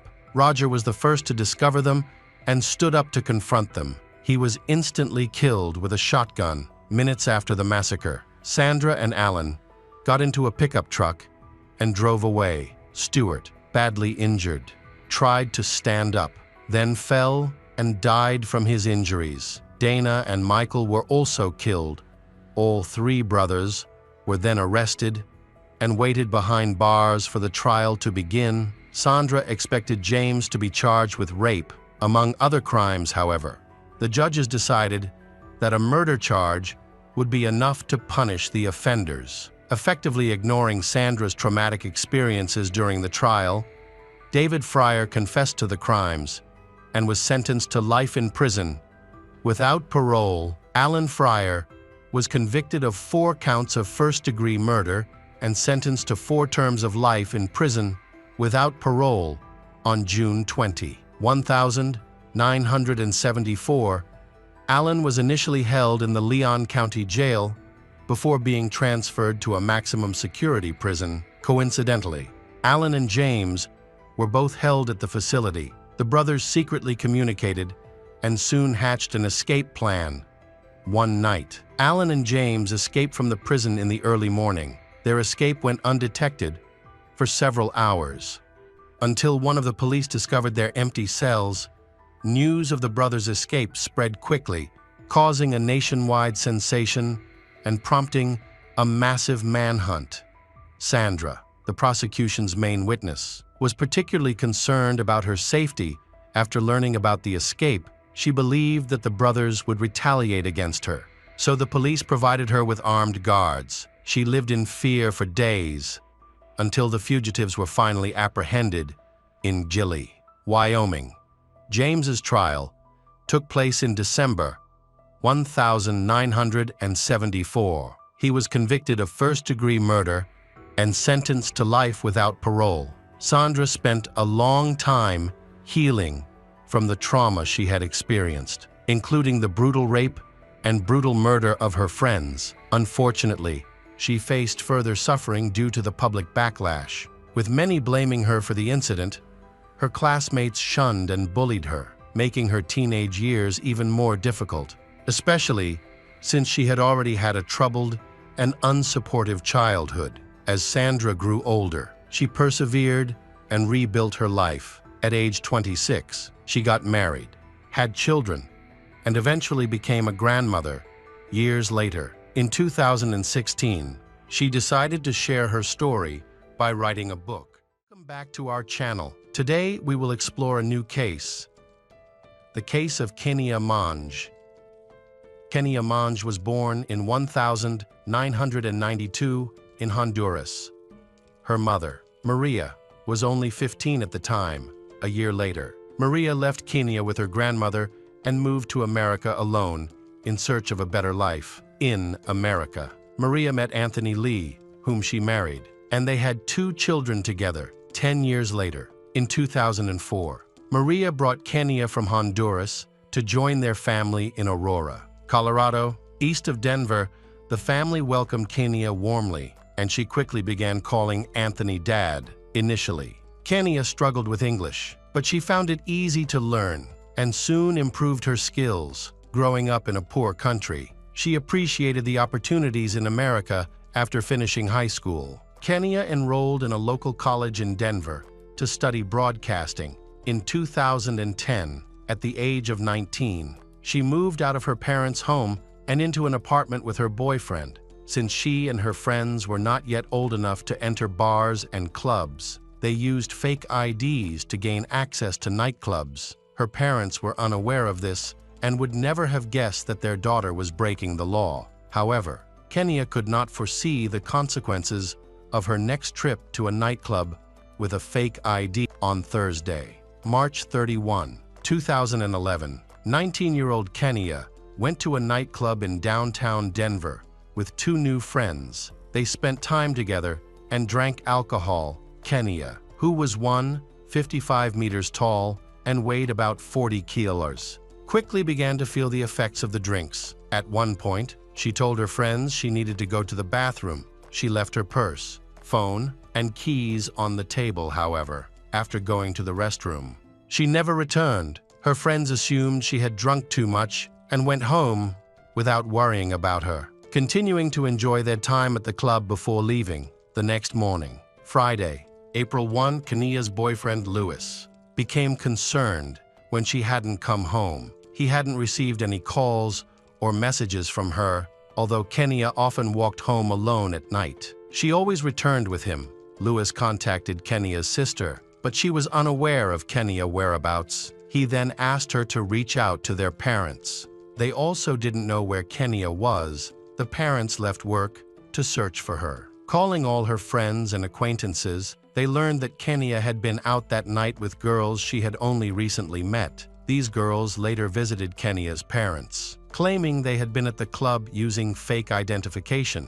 The girls stated that the last time they saw Kenya was around midnight when she went to the restroom and didn't come back. They brought Kenya's purse with them and gave it to her parents, who immediately sensed that something was wrong since their daughter would never leave her belongings unattended for long. Upon examining the purse, they found a new text message on Kenya's phone that read, "Hello, this is Travis, the guy who gave you a ride last night in a white creepy van. Did you get home okay?" The message was from a number not saved in Kenya's contacts. Anthony believed that Travis might know where Kenya was and attempted to call the number, but there was no answer. Afterward, the parents contacted the police to report their daughter missing.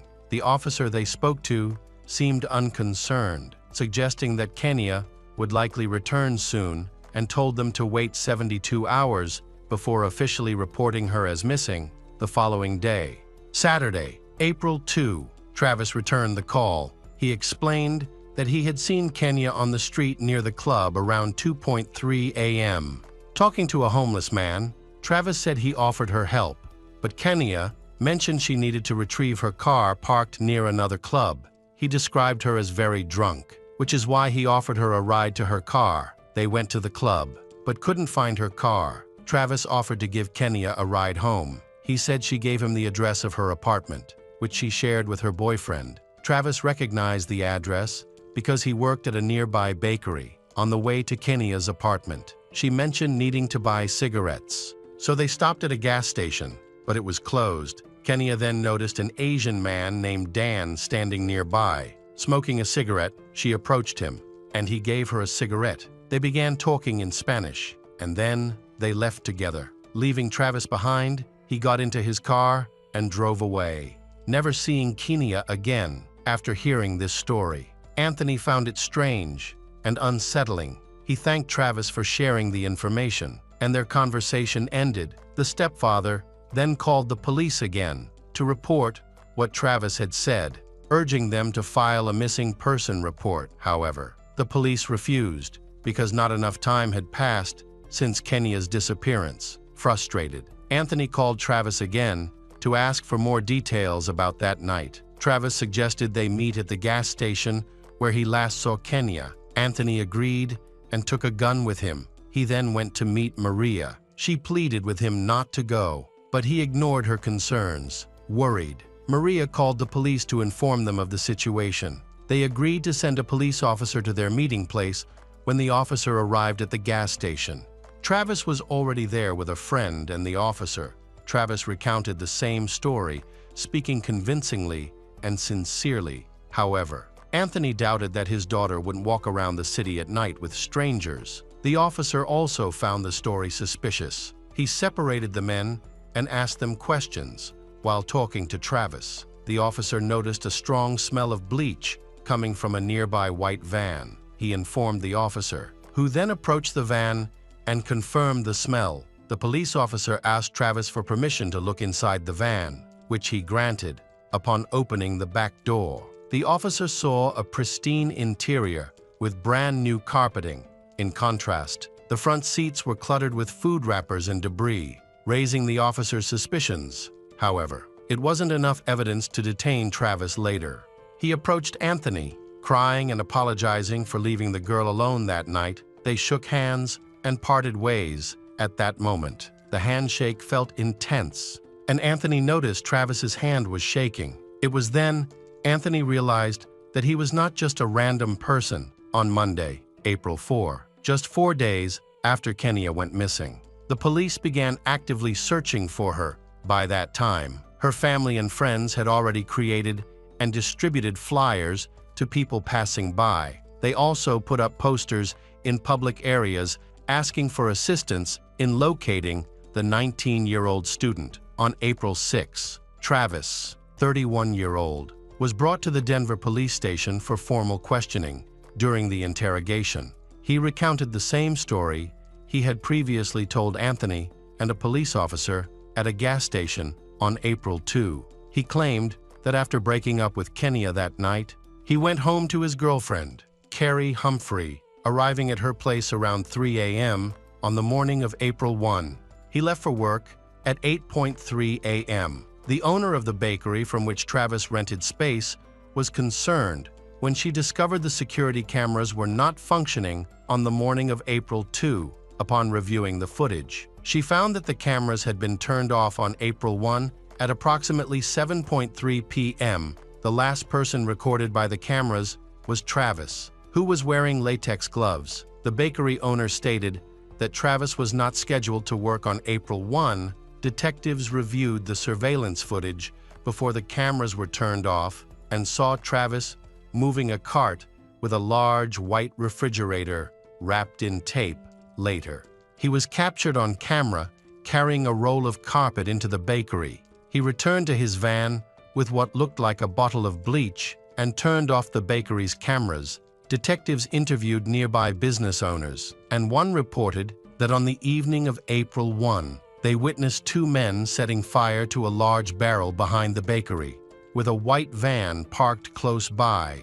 When the bakery owner asked Travis about the fire, he claimed he was burning illegal marijuana. He also stated that he switched off the cameras because he was changing his clothes. The owner noticed that Travis had a cut on his arm. He told her he had spent the night in his van and was attacked by a homeless man while he was sleeping. She said, after Kenya went missing, Travis began to behave oddly. One day, he informed her that he would soon have to change his name and flee the country because a girl had ruined his life. Detectives investigating the disappearance of Kenya examined the background of Travis. They discovered that, at the age of 17, he was charged with breaking into 16 homes and businesses in Colorado, stealing cash and goods worth over $15.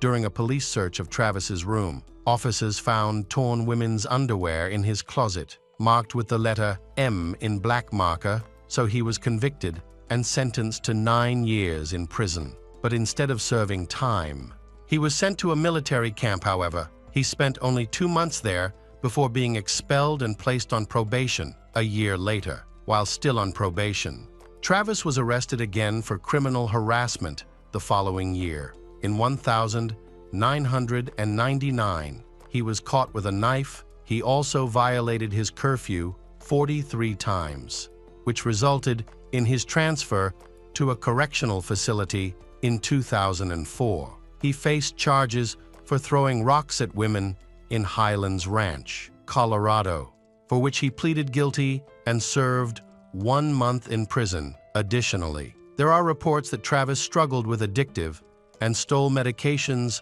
from dental clinics at the time of Kenya's disappearance. He was on probation for domestic violence charges. A detective, after reviewing Travis's history, concluded that he had a deep-seated hatred for women. 2 of Travis's ex-girlfriends, who had close relationships with him, claimed that he enjoyed hurting them and even expressed delight while doing so. Their accounts received widespread media attention in Colorado and beyond. A month after Kenya went missing, he took a friend's car without permission and drove to Austin, Texas, leading the friend to report the carjacking. Meanwhile, detectives interviewed Travis's girlfriend, Carrie, who he claimed was with him from 3 a.m.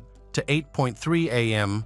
on April 1. Carrie confirmed they had slept together, but investigators later checked Travis's cell phone and found, at that time, he was actually in Kingsburg, a small town about 40 miles northeast of Denver. Over the next 5 months, police conducted 12 searches in Kingsburg using foot patrols, horseback, and helicopters to comb through ditches and bodies of water, but they found no evidence. On May 4, Travis was arrested in Austin on suspicion of carjacking after leaving Colorado in his friend's car. The detective assigned to the Kenya case traveled to Austin and interrogated him for 3 hours, particularly focusing on security camera footage from the bakery. Travis recounted his activities on April 1, claiming he burned the remains of moldy illegal marijuana in a barrel near his workplace. When asked if he had sexual relations with Kenya in his van, he refused to answer and requested a lawyer. On June 30th, Travis was extradited back to Colorado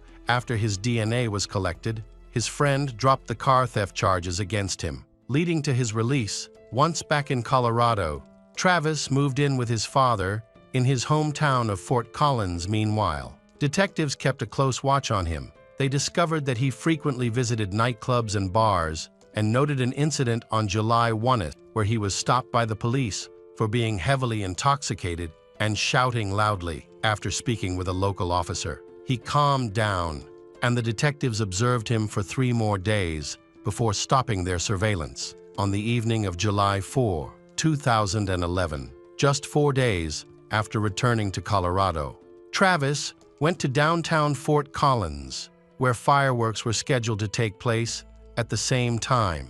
30-year-old Lydia Tillman was out for a walk in the city center. Lydia had moved to Colorado earlier in 2011 and was unfamiliar with the area. She had previously worked as a sommelier in New York. After a walk, Lydia headed back to her apartment, unaware that she was being followed. Once she reached her home, Travis forcibly entered her apartment, raped her, and choked her. He then physically assaulted her, despite her efforts to fight back by kicking and scratching. Travis overpowered her to his size and strength. Eventually, she ceased resistance before leaving. He poured bleach on her naked body. When her apartment burned down, Lydia managed to escape by jumping out of the second-floor window.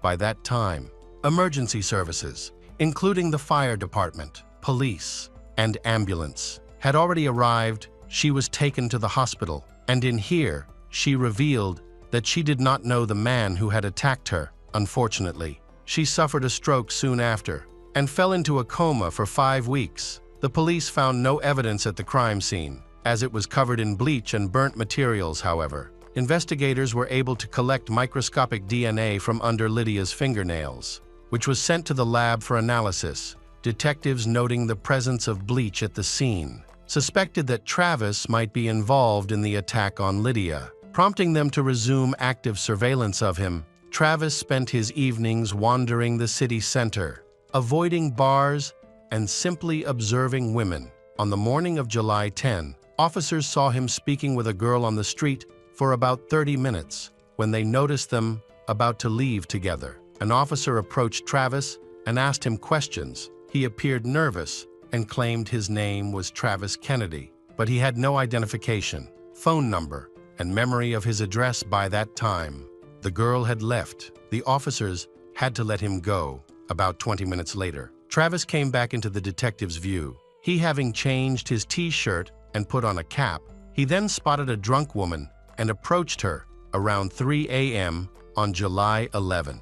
Travis was arrested for providing a false name to the police later that evening. At 10:45 p.m., he was just minutes away from posting bail when forensic scientists reported that DNA found under the victim Lydia's fingernails matched his 100%. Following this revelation, Travis was taken into custody for the assault on Lydia Tillman. On August 26, Travis expressed his willingness to reveal what really happened on April 1st with Kenia Monge. However, he requested that he not be sentenced to prison as a sex offender or face the death penalty. He claimed that on that night, he and a friend encountered Kenya is drunk alone outside a nightclub where she was speaking to a homeless man. Travis's friend approached her to offer assistance, and they attempted to call her a taxi. When no taxi was available, they decided to drive her home in Travis's van. Travis dropped his friend off near his house and driving Kenia to her apartment. At this time, she passed out. Travis stopped the car and climbed on top of Kenia. He was seeking sex, but Kenia woke up and began to resist. In response, he strangled her to death. He then placed her body in a refrigerator inside his van and sealed it with duct tape. He decided to dispose of her body in Keensburg, where he dug a shallow grave under a group of cottonwood trees near the road. Upon returning to the bakery, Travis cleaned the inside of his van with bleach and burned all the items Kenia had touched. On September 7, 2011, 5 months after Kenia went missing, Travis, along with his lawyer and detectives, went to Keensburg to show them where he had buried Kenia's body. When they arrived, Travis broke down in tears. The grave was about 3 feet deep, and Kenia was found lying in a fetal position, covered with a tarp. On September 26, 2011, Travis Forbes was convicted in connection with the Kenia Monge case and sentenced to life in prison without the possibility of parole. Shortly afterwards, Lydia Tillman, who was emerging from a coma, wrote a statement against Travis, so he was also found guilty of assaulting Lydia and received a 48-year prison sentence in addition to his life sentence for Kenia's murder. On October 5, 2011, Travis's girlfriend, Carrie, was arrested for allegedly giving false testimony, as she had claimed that Travis was with her on the night Kenia was killed. On September 14, 2012, Carrie was sentenced to 60 days in jail and 4 years of supervised probation, along with 2 hours of community service, and Lydia is a resilient individual who has nearly returned to her previous life, despite suffering significant injuries from the attack. She works, drives, practices yoga, travels, and lives independently. In 2014, she graduated from the Indian Yoga College in Los Angeles. Since then, she has moved back to Colorado to teach yoga full-time and assist the police department by offering self-defense classes for women. The Monge family established the Kenia Monge Foundation to support women who are victims of violence. The foundation provides emotional, physical, and financial assistance to those in need. The case of Travis Forbes, marked by his horrific actions against Kenia Monge and Lydia Tillman, serves as a stark reminder of the devastating impact that violence can have on individuals and their families. The conviction of Travis by the justice system brought justice to the victims and their families. Although the emotional scars remain, his life sentence ensures that he will face the consequences of his crimes for the rest of his life. This case highlights the importance of vigilance and support systems in preventing such tragedies from occurring in the future.